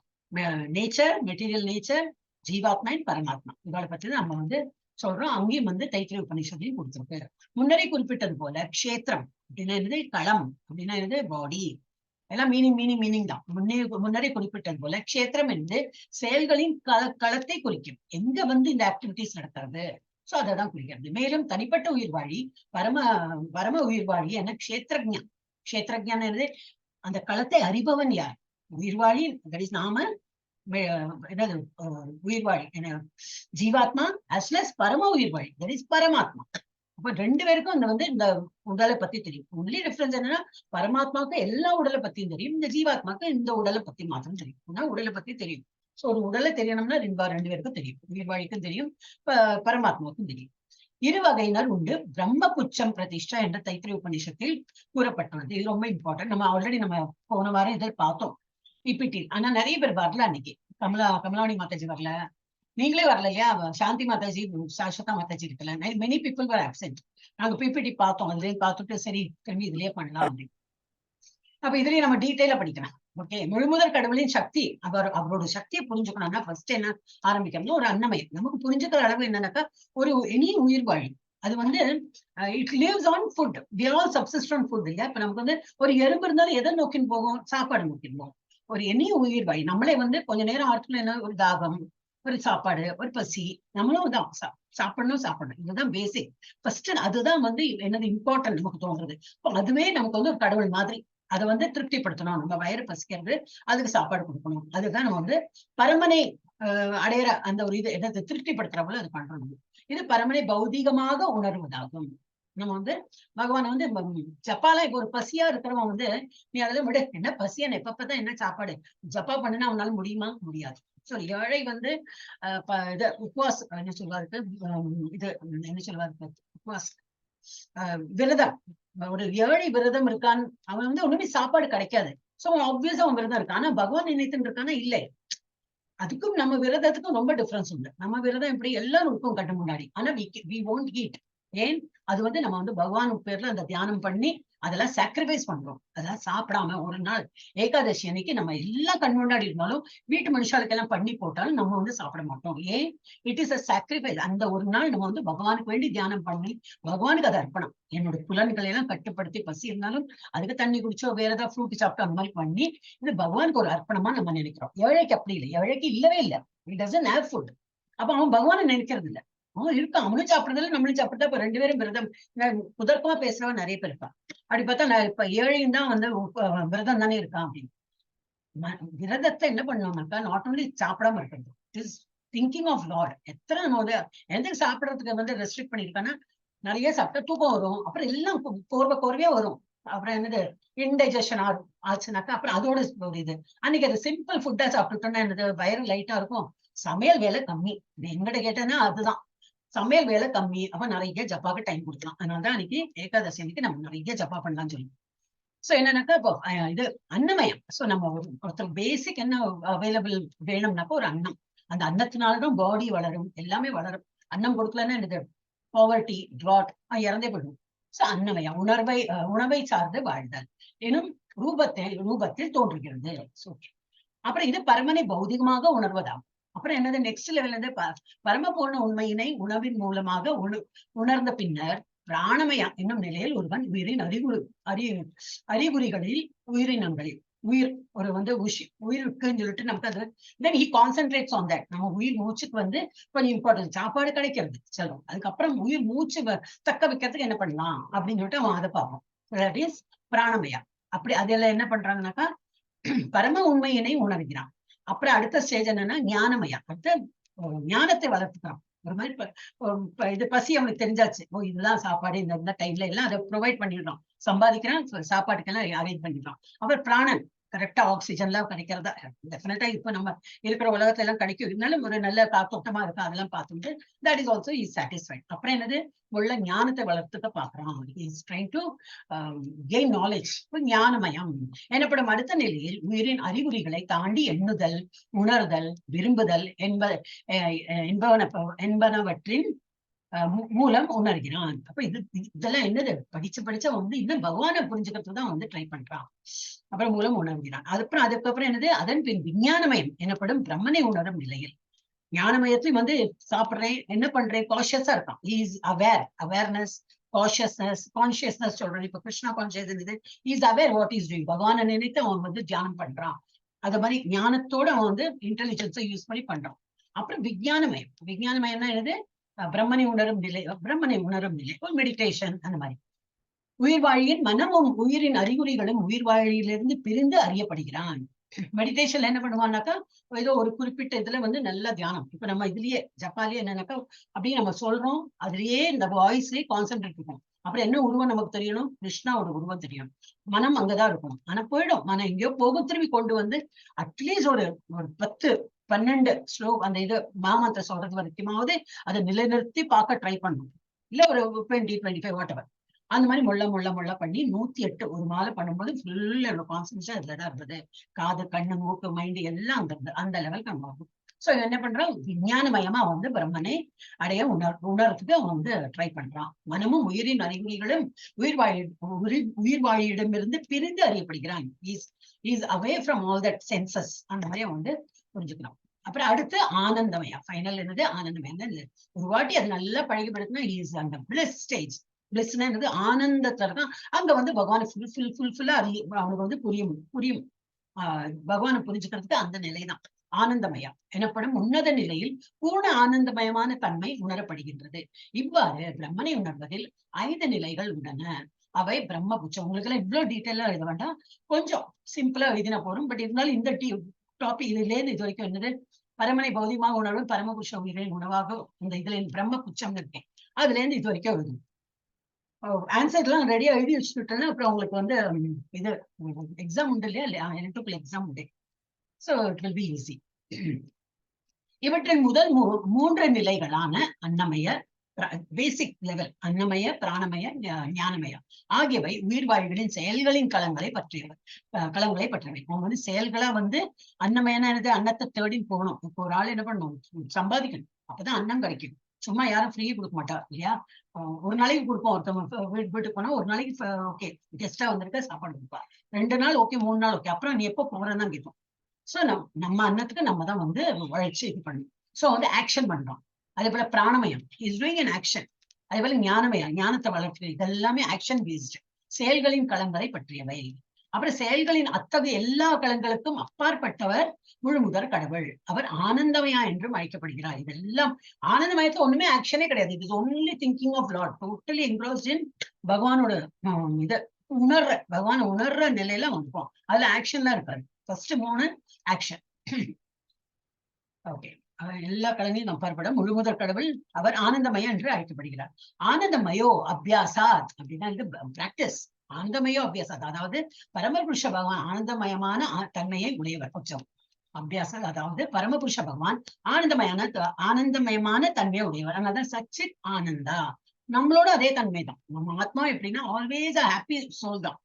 சோ நம்ம சோல் ஆக்சுவல் அதோட என்னது ஒரு இது சொல்லுவாங்க. பாம்புக்கு என்னது? கொட்டுறதுதான் வந்து அது என்ன கடிக்கிறது தான் அதோட நேச்சர். குரங்குக்கு தாவி போறது, ஒரு இடத்துக்கு சும்மா போறது, அதுதான் நேச்சர். அதே போல வந்து சோலுக்கு என்ன நேச்சர்? ஆனந்தமயம். அதே போல பரமாத்மாவுக்கு என்னது? ஆனந்தமய நேச்சர். நேச்சர் என்ன பார்த்தோம்னாக்கா இட் இஸ் ஆல்வேஸ் ஹாப்பி. தன்னுடைய தெய்வீக ஆனந்தத்தை அனுபவிக்க அவர் விஞ்ஞானமய, பிராணமய, ஞானமய, அன்னமயா என்று தன்னை விரித்து கொள்கிறார். முன்னாடி மிஸ் பண்ணுங்க. அதாவது பரமபுருஷ பகவான் ஆனந்தமயமான தன்மை உடையவர் என்று வேதாந்த சூத்திரம் பரமனை விவரிக்கின்றன. தன்னுடைய தெய்வீக ஆனந்தத்தை அனுபவிக்க, பகவானுடைய அந்த நிலையை அனுபவிக்கிறதுக்கு என்ன பண்ணுமா? அனுபவிக்க அவர் விரிந்து காட்டுறார். முதல்ல இதுல இருந்து அன்னமயத்துல நான் இருக்கேன், அன்னமயத்துல இருந்து நீ ஃபுட்டு சாப்பிடற இல்லையா, அதுல ஒரு ஆனந்தம். அப்புறம் பிராணமயா, அதுல ஒரு ஆனந்தம் அப்படின்னு சொல்லிட்டு கொஞ்சம் கொஞ்சம் ஆனந்தம்னு அவரை உணர்ற நிலை, அதுல ஒரு இது அன்னமயால என்ன உணர்ந்துக்கோ, பிராணமயால அப்புறம் கொஞ்சம் படிப்படியா நீ உணர்ந்துக்கோ, அப்புறம் ஞானமயா, விஞ்ஞானமயா அப்படின்னு சொல்லிட்டு படிப்படியா வாசிட்டோம். கொஞ்சம் புரியறதுக்கு கஷ்டமா தான் இருக்கும். பட் டெக்னிக்கல் என்ன பண்ண முடியும் இல்லையா? நம்ம புரியறா போல புரிஞ்சுக்கணும். அவ்வளவுதான். செயல்களின் களத்தில் என்ன பண்ணேன்? அனுபவிக்க அவர் விஞ்ஞானமயா, பிராணமயா, ஞானமயா, அன்னமயா என்று தன்னை விரித்துக் கொள்கிறார். பகவான் வந்து விரித்து எல்லா இடத்துலயும் அவர் உட்கார்ந்து காட்டுறார். செயல்களின் களத்தில் உயிர்வாழி அனுபவிப்பவனாக கருதப்படுகின்றான். செயல்களின் களத்தில் உயிர்வாழி அனுபவிப்பவனாக அவன் நினைக்கிறான், நான் தான் இதெல்லாம் வந்து அனுபவிக்கிறேன். ஆனந்தமயா அவனிடமிருந்து வேறுபட்டவர். அதாவது உயிர்வாழி தன்னை ஆனந்தமயத்துடன் இணைப்பதில் இன்பம் காண முடிவு செய்யும் போது அவன் பக்குவம் அடைகிறான் என்பது பொருள். இதுவே களத்தை அறியும் உன்னத நபர், முழுமுதற் கடவுள். அவருக்கு கீழ்ப்பட்ட அறிஞன் ஜீவாத்மா செயற்களத்தின் இயற்கை ஆகியவற்றை பற்றிய உண்மையான காட்சியாகும். அப்போ என்னது? அந்த ஆனந்தமய லெவல்ல போனப்பதான் அவனுக்கு தெரியும் இது வந்து யார நம்ம நாடின்னு வந்திருக்கோம், பகவான் நாடின்னு வந்திருக்கோம். அவர் தான் வந்து இது அவர் வேற, நம்ம வேற. நம்ம வந்து என்னது, நம்ம ஜீவாத்மா தான், அவர் பரமாத்மா. அப்புறம் என்னது, அவர் வந்து இன்பம், ஆனந்தமயத்துடைய இன்பத்தில் இணைப்பதில் இன்பம் காண முடிவு செய்யும் பொழுது அவன் பக்குவம் அடைகிறான். அந்த ஆனந்தமயத்துல தான் நல்ல மெச்சூரிட்டி வந்து தென் ஹி அண்டர்ஸ்டாண்ட் அவன் என்ன ஸ்டேஜ்ல இருக்கான் அப்படின்னு சொல்லிட்டு. அது வரைக்கும் அவனுக்கு வந்து பகவானை பத்தி புரியாது. இப்போ சைத்தன்ய மகாபிரபுல எப்படின்னா, அவன் மட்டுக்கு அந்த அந்த ஒரு ஆனந்தமயத்தை வந்து தேவ டான்சிங். அப்ப அந்த டைம்ல அவ டான்ஸ் பண்றா, யாரு என்ன பாக்கலாம், அந்த இதுல இருக்க மாட்டேன். யாரா இருந்தாலும் சரி, இஸ்கான்லயும் பாத்தீங்கன்னா அவ மாட்டுக்கு அவளோட இந்த இதுல இருப்பான். அந்த தேர் என்ஜாயிங், அந்த என்ஜாய்மெண்ட் மூமெண்ட், என்ஜாய் பண்றதுல என்ன ஸ்டெப் பண்றாங்க, எப்படி இருக்காங்க, என்ன மாதிரி ஆடுறாங்க ஒண்ணுமே தெரியாது. ஜஸ்ட் இந்த ரோன் இது சொல்லுவாங்க, என்ன சொல்லுவா இருக்கு, டிரான்சென்டென்டலோட ஷார்ட் டிரான்ஸ்ல அப்படியே ஆடிட்டு இருப்பாங்க. அவங்க வந்து அந்த அந்த நிலையில இருப்பாங்க. எல்லாராலையும் வராது, அது ரொம்ப ரேர் பீப்புள் தான். அவருக்கு கீழ்பட்ட அறிஞன், தட் இஸ் நம்ம தான் ஜீவாத்மா. செயற்களத்தின் இயற்கை ஆகியவற்றை பற்றிய உண்மையான காட்சியாகும், சாட்சியாகும், உண்மையான சாட்சியாகும். வேதாந்த சூத்திரம் எனப்படும் பிரம்மசூத்திரத்தில் இத்தகைய உண்மையினை ஒருவன் கண்டறிய வேண்டும். அப்படின்னா என்னது, பிரம்மசூத்திரத்தில் படிச்சதுனாக்க இதெல்லாம் புரியும். பிரம்மசூத்திரம்ங்கிறது இதுல அத்வைதி பிரின்சிபல், அதுதான் அவள் பிஹெச்டி படிக்கும் மாதிரி. பிரம்மசூத்திரம் நான் அந்த லெவல் போனேன், எனக்கு புரியல. நானே செல்ஃப் லேர்னிங் தானே, இப்ப எனக்கு புரியல. ஒரு 8 சாப்டர் பண்ணிருப்பேன், அப்புறம் ரொம்ப டஃபா எடுத்தேன். தென் ஐ ஸ்டாப்ட் லேர்னிங். என்னால கோப் அப் பண்ண முடியல. அப்புறம் தான் இது ISKCON happened. So maybe பகவான் தாட், நீ உனக்கு இன்ட்ரெஸ்ட் இருக்கிறதுல நீயே செல்ஃப் ஸ்டடி பண்ணிக்கிற, பட் இருக்கு இல்லையா இன்ட்ரெஸ்ட், ஓகே நான் இந்த அப்பெல்லாம் எனக்கு ISKCONல வந்து துவைதா பிலாசபி ஒண்ணுமே தெரியாது. அது வந்து அத்வைத்தா ஜென்ரலா அப்படி தெரியுமே தவிர துவைத்தானா என்ன தெரியாது, விசிஷ்ட துவைத்தா அதுன்னு அப்படின்னா என்ன தெரியாது. இங்க ஏதோ வாட்ஸ்அப்ல வந்து ஜாயின் பண்ணி இங்க வந்து நம்ம இப்படி எல்லாம் கொடுக்குறாளே, அந்த மாதிரி அங்க சொல்லி கொடுக்கலையே. தென் ஐ saw the difference. அது வந்து அத்வைத்தி, ஓகே இது வந்து துவைத்தா, இதை வந்து பக்தி மார்க்கமா கொண்டு போறாங்க அப்படின்னு. ஆனா இதுதான் வந்து சிம்பிளஸ்ட் அண்ட் இட் இஸ் எல்லாரையும் ரீச் பண்ணும். இனி ஒருத்தனுக்கு வந்து பகவான் ஒரு நம்பிக்கையோடு வந்தோன்னா இந்த பாதை இஸ் பெஸ்ட். ஏன்னா இதுதான் வந்து விடுவிடு நம்மளை வந்து உயர்த்தி கொண்டு போகும். சோ காரணம் இதெல்லாம் எப்படி படிக்கிறது இல்லை, இதெல்லாம் எவ்வளவு ஹார்ட் இல்லையா. சோ செல்ஃப் ஸ்டடி பண்ணனாலும் இது ரொம்ப ஹார்ட். அதுலயும் இருக்கு பிரம்ம புச்சம் சொல்ல மாட்டோம், அதுல வந்து கோஷா. நம்ம வந்து ஐ திங்க் நான் பிபிடி படிக்கும் சொல்லிட்டு இருக்கும்போது நான் வந்து கோஷா தான் சொல்லிட்டு இருந்தேன், பஞ்ச கோஷா அப்படின்னு அதுல எழுதிருக்கு. And I explain also as பஞ்ச கோஷா. கவரிங் கோஷானா லேயர்ஸ் ஆஃப் பாடி அப்படி. எனிவே, காரணம் மற்றும் விளைவுகளின் அடிப்படையில் நம்ம சூத்திரத்தின் பதங்கள் மிகவும் அருமையாக வடிவமைக்கப்பட்டுள்ளன என்று இங்கு குறிப்பிடப்பட்டுள்ளது. அத்தகைய சூத்திரங்களில் சில வியத் அஸ்ருதே நாத்மா ஸ்ருதே பராத்து தச் ஸ்ருதே. முதல் சூத்திரம் செயல்களின் களத்தையும், இரண்டாவது சூத்திரம் ஜீவாத்மாவையும். முதல் சூத்திரம் பதம் ஸ்லோகா, அது வந்து யாரை குறிக்கிறது, செயல்தோட களம், எங்க ஆக்டிவிட்டி பண்றவங்களோ அதை பத்தி. இரண்டாவது சூத்திரம் ஜீவாத்மாவை பத்தி. மூன்றாவது சூத்திரம் அனைத்து தோற்றங்களிலும் உன்னதமான விளங்கும் முழுமுதற் கடவுளையும் குறிப்பிட்டார். அடுத்தது யார் இப்ப படிச்சா மாதாஜி? கீதா மாதாஜி படிச்சாங்க. ஜெயந்தி மாதாஜி படி. ஹரே கிருஷ்ணா ஹரே கிருஷ்ணா. படி. மகாபூதன்யஹங்காரோ புத்திரவ்யக்தம் ஏவச இந்திரியாணி தைஷ்கம்ச பஞ்சசேத்ரிய கோரசரஹ மாதாஜி கோச்சராஹ இச்சா த்வேஷ சுகம் துக்கம் சங்காதசேதன திருதிஹி ஏதச்சேத்ரம் சமாசேன சவிகாரம் உதாகிருதம். மகாபூதானி பெரும் மூலப்பொருட்கள். அகங்காரம், புத்தி, அவ்யக்தம் தோன்றாதது, ஏவ நிச்சயமாக, ச மற்றும், இந்திரியாணி புலன்கள், தசஏகம் 11, ச மேலும், பஞ்ச 5, ச கூட, இந்திரிய கோசாரா புலன்களின் பொருட்கள், இச்சா விருப்பம், துவேஷ வெறுப்பு, சுகம் இன்பம், துக்கம் துன்பம், சங்காத மொத்த, சேதனா உயிரின் அறிகுறிகள், திருதி திட நம்பிக்கை, ஏதத் இவையெல்லாம், கஷேத்திரம் செயல்களின் களம், சமசேனா சுருக்கமாக, ச விகாரம் மாறுபாடுகளுடன், உதாகிருதம் உதாரணம் காட்டி விளக்கப்பட்டுள்ளன. மொழிபெயர்ப்பு. பஞ்சபூதம், அகங்காரம், புத்தி, அவ்யக்தம், 10 புலன்கள், மனம், 5 புலன் பொருட்கள், விருப்பு வெறுப்பு, இன்பம் துன்பம், சேர்க்கை, உயிரின் அறிகுறிகள், திட நம்பிக்கை இவையெல்லாம் சுருக்கமாக செயல்களின் களம் மற்றும் அதன் மாறுபாடுகள் என்று கருதப்படுகின்றன. பொருளுரை. மாமுனிவர்களின் அதிகாரப்பூர்வமான கருத்துக்கள் வேத மந்திரங்கள் மற்றும் வேதாந்த சூத்திரத்தின் பதங்களில் இருந்து இவ்வுலகின் பாகங்களை பற்றி பின்வருமாறு புரிந்து கொள்ள முடியும். நிலம், நீர், நெருப்பு, காற்று, ஆகாயம் ஆகிய ஐந்தும் பஞ்சபூதம் மகாபூத எனப்படுகின்றன. அதன் பின் அகங்காரம், புத்தி, இயற்கையின் 3 குணங்களின் தோற்றமற்ற நிலை ஆகியவை உள்ளன. இவற்றை தொடர்ந்து கண்கள், காதுகள், மூக்கு, நாக்கு, தோல் என ஞானத்தை பெறுவதற்கு 5 புலன்கள் உள்ளன. பின்னர் கால்கள், ஹரே கிருஷ்ணா, கைகள் நெட்டு போயிடுத்தோம். Okay, I just continue. மூக்கு, நாக்கு, தோல் என ஞானத்தை பெறுவதற்கு 5 புலன்கள். வந்துட்டாங்களா? ஜெயந்தி மாதாஜி வந்துட்டாளா? ஹரே கிருஷ்ணா. ஹரே கிருஷ்ணா மாதாஜி. படிங்கோ. கட் ஆயிடுச்சுங்களா மாதாஜி? ஆமா, கட் ஆயிடுச்சு. படிங்கோ. Oh sorry Mataji. எனவே மனம் உட்பட மொத்தம் 11 புலன்கள் உள்ளன. பின்னர் வாசனை, சுவை, உருவம், தொடு உணர்வு, ஒளி என 5 புலன் பொருட்கள் உள்ளன. இந்த 24 மூலகங்களும் இணைந்து செயல்களின் களம் என்று அறியப்படுகின்றன. இந்த 24 விஷயங்களை பற்றி ஒருவன் ஆராய்ந்து கற்றால் செயலின் களத்தை பற்றி அவனால் மிகவும் நன்றாக புரிந்து கொள்ள முடியும். பிறகு விருப்பு வெறுப்பு, இன்ப துன்பம் முதலிய மாறுபாடுகள் உள்ளன. இவை ஸ்தூல உடலில் பஞ்சபூதங்களின் பிரதிநிதிகளாக உள்ளன. உணர்வின் மூலமாகவும் திட நம்பிக்கையின் மூலமாகவும் உணரப்படும் உயிரின் அறிகுறிகள் சூட்சம உடலின் மனம், புத்தி, அகங்காரத்தின் தோற்றமாகும். செயல்களின் களம் இந்த சூட்சம மூலப்பொருட்களையும் உள்ளடக்கியதாகும். அகங்காரத்தினை ஸ்தூலமாக நிலையில் வெளிக்காட்டுவதே பஞ்சபூதங்கள்.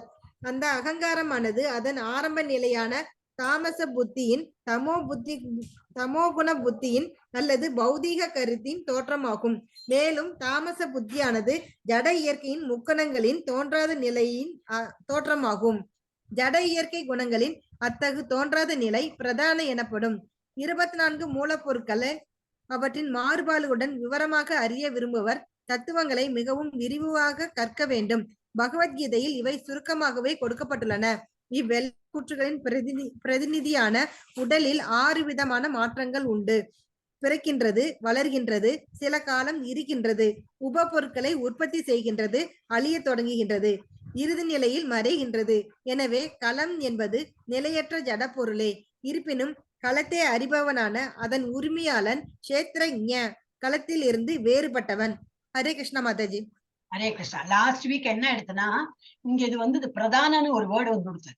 I got confused. பிரதானன்னு என்னது? பிரதானம் நம்ம வந்து தமிழ்ல பிரதானம் என்னது? பிரதானமா, தட் இஸ் ஃபர்ஸ்ட். அப்ப இது எனக்கு புரியல. அதனால நான் வந்து இது புரியலை. நான் வந்து தர்ணேஸ்வரி மாதாஜிட்ட கேட்கறேன்னு சொல்லிட்டு அந்த மாதாஜி சொன்னேன். ஓ, ரொம்ப கன்ஃபியூஸா இருக்கே மாதாஜின்னு. அப்புறம் நான் படிச்சு பார்த்தேன். பர்ஃபெக்ட் படிச்சோன்னு புரிஞ்சு விட்டு. அப்போ வாட் வி டிட் இஸ், நம்ம அது வந்து டைரக்டா பண்ணணும், கொஞ்சம் கன்ஃபியூஷன் ஆயிடுது. ஸோ இப்போ நீங்க வந்து ஒரு பேப்பர் எடுத்துங்கோ, பென் எடுத்துங்கோ. That is the best. நம்ம எழுதி எடுத்துட்டோம்னா நல்லா புரியும். அப்புறம் நம்ம அதை ரெஃபர் பண்ணும்போது இன்னும் நல்லா புரியும். ஸோ எல்லாரும் முக்கியம். பிரதானம் என்ன மாதாஜி? பிரதானம்னா முக்கியம் இல்லை. இல்ல, அதுதான். அது இல்லை, இது வேற. இதோட டேர்மோட மீனிங் அது வந்து இப்போ எல்லாரும் பேப்பர் பென்சிலோ பெண்ணோ எடுத்து வச்சு உட்காருங்க. அது வந்து எழுதி நல்லா புரியும். ஓகே மாதாஜி, பிரதானம்னா முதல் பெயர் இல்லை மாதாஜி, அது இல்லை. இப்போ இது நம்ம டெக்னிக்கலா படிக்கிறோம். அந்த பிரதானம் இல்லை, இது வேற. ஓகே, அதனாலதான் நான் சொன்னேன் பேப்பர் பென்சில் எல்லாம் எடுத்து வச்சுங்கோ. இதுல நிறைய எழுதி படிக்கிறதுக்கு நிறைய இருக்கு. So we just make note of all the points. எப்பவுமே வந்து ஒரு சின்ன பாயிண்ட்ஸ் வந்து குறிச்சு வச்சுக்கிறது ரொம்ப நல்லது. ஓகே, இப்போ எல்லாரும் வச்சுருக்கேன் நினைக்கிறேன். எல்லாம் ரெடியா இருக்கீங்களா? ஹரே கிருஷ்ணா. எடுத்துட்டோம் Mataji. Okay. So we will start. Okay. So Panchabhudam, Ahankaram. Panchabhudam என்னது? 5 material elements. We are all made of earth. அந்த இது இருக்கு இல்லையா? என்னது? Earth, fire, air எல்லாம் இருக்கு. 5 என்னது? மண், நிலம், பூமி, ஆகாயம். நிலம், நீர், ஆகாயம், பூமி, அப்படி உண்டே. அந்த மாதிரி. நெருப்பு, காற்று மாதாஜி. அந்த மாதிரி. அது பஞ்சபூதம் நமக்கு தெரியும். மண்ணா அது மண்ணா எழுதிக்கணும். பஞ்சபூதம்னா என்னது? Okay, 5 elements. நான் இங்கிலீஷ்ல எனக்கு பழக்கம் என்னன்னு. Okay, 5 elements. ஃபயர், ஏர், வாட்டர், இந்த மாதிரி எழுதிக்கிறேன். ஃபயர் நீங்க தமிழ்ல வேணா எழுதிடுங்க. வாட்டர், ஃபயர், ஏர், வாட்டர், ஸ்கை. ஓகே, அடுத்தது அகங்காரம், புத்தி, அவ்யக்தம், 10 புலன்கள், மனம் 5 புலன் பொருள்கள், விருப்பு, வெறுப்பு, இன்பம், துன்பம், உயிரின் அறிகுறிகள், திட நம்பிக்கை. இதெல்லாம் எழுத வேண்டாம், சும்மா படிச்சு வரையணும். பொருளுரையில நிறைய கொடுத்திருக்காரு, அதை எழுதலாம். திட நம்பிக்கை, இவை எல்லாம் சுருக்கமாக செயல்களின் களம். நம்ம இவ்வளவு நாளா என்ன நினைச்சிருந்தோம், இவ்வளவு நாள்னா எனக்கு போன சாப்டர் வரைக்கும் களம்னா பாடி, இவ்வளவு சிம்பிளா புரிஞ்சுட்டோம். இந்த சாப்டர்ல இன்னமும் அந்த களத்தை பத்தி, களத்தோட செயல்கள் என்னெல்லாம் இருக்குன்னு சொல்லிட்டு சுருக்கமாக செயல்களின் களம், ஆக்டிவிட்டி எல்லாம் பண்றோமே இந்த இது பாடியில, அதை பத்தி தான் இதெல்லாம் கொடுத்திருக்கு. மற்றும் அதன் மாறுபாடுகள் என்று கருதப்படுகின்றது. இப்ப பொருளுரையில பிரபுஜி ரொம்ப நல்லா டீட்டெயிலா கொடுத்திருக்காரு. நான் அதுக்கப்புறம் படிச்சு பார்த்தேன், மாதாஜிட்ட சொல்லி உங்களுக்கு எல்லாம் மெசேஜ் எழுதின அப்புறம் எனக்கு அது அக்செப்டே ஆகல. அது எப்படி நான் புரிய மாட்டேங்கிறது எனக்கு சொல்லிட்டு பொருளுரை படிக்கணும்னு எனக்கு புரிஞ்சு. ஓகே, மாமுனிவர்களின் அதிகாரபூர்வமான கருத்துக்கள், வேத மந்திரங்கள் மற்றும் வேதாந்த சூத்திரத்தின் பதங்களிலிருந்து இவ்வுலகின் பாகங்களை பற்றி பின்வருமாறு புரிந்து கொள்ள முடியும். என்னெல்லாம் உலகில் என்னெல்லாம் பார்ட்ஸ் என்னெல்லாம் இருக்கு, அது எல்லாம் சூக்ஷமமா இருக்கும். சிலது கண்ணுக்கு புலப்படுறா போல இருக்கும், மூவிங் நான் மூவிங் சொல்றோம், அது போல அன்மேனிஃபெஸ்டட் ஸ்டேஜ், மேனிஃபெஸ்ட் எல்லாம் அந்த மாதிரி இருக்கும். எல்லாத்தையும் பத்தி நம்ம புரிஞ்சுக்கணும். ஓகே, இதுதான் இப்ப நிலம், நீர், நெருப்பு, காற்று, ஆகாயம் ஆகிய 5 பஞ்சபூதங்கள். அதெல்லாம் எழுதி வச்சுக்கணும். Just write these points. Hare Krishna. ஆயாச்சுன்னா யாராவது சொல்லுங்க. நிலம், நீர், நெருப்பு, காற்று, ஆகாயம் 1 2 3 4 5 ஆகிய 5 என்னது பஞ்சபூதம். அது ஆர் மகாபூதா. மத்தாஜி, அதுக்கப்புறம் 3 குணங்களுக்கு புத்தி, அகங்காரம், இயற்கை. மத்தாஜி நான் அடுத்தது வரட்டுமே. ஓகே மத்தாஜி, எழுதிட்டேன் மத்தாஜி. நான் அடுத்த லைனுக்கு இப்பதான் நீ வரப்போறேன். நான் ஒரேடியா எல்லாமே படிக்கும்போது கொஞ்சம் confuse. Okay Mataji, sorry Mataji. இல்ல இது வந்து கிராஸ் மத்தாஜி. இது வந்து கண்ணுக்கு தெரியறது. இதெல்லாம் நிலம் தெரியும், நமக்கு நீர் தெரியும், நெருப்பம் தெரியும், காற்று தெரியும், கண்ணுக்கு தெரியாது. ஆனா you can feel it, at least தெரியும். அப்ப இந்த பாடியில வந்து இந்த கிராஸ் பாடிக்கு இதெல்லாம் வந்து புலப்படும். ஆகாயம், ஸ்கை, ஸ்பேஸ் நமக்கு வந்து தொட்டு பார்க்க முடியாது, பட் யூ நோ ஸ்பேஸ் இருக்குன்னு நமக்கு தெரியாது. ஆகிய 5 பஞ்சபூதங்கள். ஓகே, அடுத்தது வர்றது 3 சட்டில் எலிமெண்ட்ஸ். அவனுக்கு என்ன சொல்லுவா, சூக்ஷ்மமா புரிஞ்சுக்கப்பட்டது. 3 என்னது, புத்தி, இன்டெலிஜென்ஸ், புத்தி, சாரி அகங்காரம் போடுறது பரவாயில்ல. புத்திக்கு அப்புறம் அகங்காரம். அகங்காரம்னு என்னது, அவேர்னஸ். இப்ப யாரோ நம்ம பேரு சொல்லிவிட்டா என்ன அப்படின்னு சொல்றோமே, பிகாஸ் வி ஆர் அவேர். நம்ம வந்து அந்த கான்சியஸ்ல இருக்கும். நமக்கு அன்கான்சியஸா இருந்தா யாரு கூப்பிட்டா நமக்கு தெரியாது. சோ இப்போ நம்ம கான்சியஸா இருக்குமே அந்த லெவல். அதுதான் அகங்காரம், புத்தி. அப்புறம் வந்து ஃபால்ஸ் ஈகோ வரும், இங்க இருந்து போடலாம்னு நினைக்கிறேன். அகங்காரம், புத்தி, இயற்கை முக்குணங்கள். ஓகே, அது என்னது, இது சத்வகுணம், ரஜோகுணம், தமோகுணம். சத்வ, ரஜோ, தமோ. அது 3 சேர்த்து 1 தான் வச்சுக்கணும். ஓகே, இந்த இயற்கை முக்குணங்கள் வந்து 1, அகங்காரம் 2, புத்தி வந்து 3. அப்ப இது எத்தனை ஆச்சு, 3. ஃபர்ஸ்ட் எத்தனை பார்த்தோம், 5 எலிமெண்ட்ஸ். அப்புறம் இப்ப என்ன இவ்வளவு பார்த்தோம், 3 எலிமெண்ட், 3 சட்டில் இது பார்த்தோம், சட்டில் எலிமெண்ட்ஸ். அப்புறம் வந்து இயற்கை 3 குணங்களின் தோற்றமற்ற இதுதான் கண்ணுக்கு புலப்படாது. கண்ணுக்கு மாத்திரம் இல்ல, புரிஞ்சுக்கவே முடியாது. இப்போ ஒரு புத்தி இருக்குன்னா எப்படி புரிஞ்சுக்க முடியும், ஒரு புத்தி அகங்காரம் எப்படி புரிஞ்சுக்க முடியும். புத்தி இருக்குன்னா ஏதோ நமக்கு வந்து அதை யூஸ் பண்ணும்போது நல்ல புத்தி உள்ளவனா இருக்கானேன்னு சொல்லிட்டு நமக்கு தெரியும், இல்லாட்டா நமக்கு புரியாது. இது வந்து சட்டில் எலிமெண்ட்ஸ் அப்படிம்பாங்க. நிலை 3 குணங்களின் தோற்றமற்ற நிலை ஆகியவை உள்ளன. இது வந்து தோற்றமற்ற நிலை. நிலம், நெருப்பு அது வந்து தோற்றமுள்ள நிலை. மார்க் பண்ணிப்பேன். அகங்காரம், புத்தி, சாரி அகங்காரம், புத்தி, இயற்கையின் 3 குணங்கள். இது என்னது, தோற்றமற்ற நிலை, தோற்றமற்ற நிலை. ஓகே, இது 3 ஆச்சா. அடுத்தது பார்க்கலாம். இவற்றை தொடர்ந்து என்னெல்லாம் இருக்கு நமக்கு, கண்கள், காதுகள், மூக்கு, நாக்கு, தோல் என ஞானத்தை பெறுவதற்கான 5 புலன்கள் உள்ளன. சோ 5 புலன்கள் என்னது, 5 ஞானத்தை வளர்ப்பதற்கான புலன்கள். 5 இது என்னது, நாலேஜ் சொல்லுவா. 5 நாலேஜ் அக்வயரிங் சென்சஸ். நீங்க தமிழ்ல எழுதிங்க, அதான் உங்களுக்கு கொடுத்துருக்கேன். 5 புலன்கள் நாலேஜ் வளர்த்திருக்கிறதுக்கு.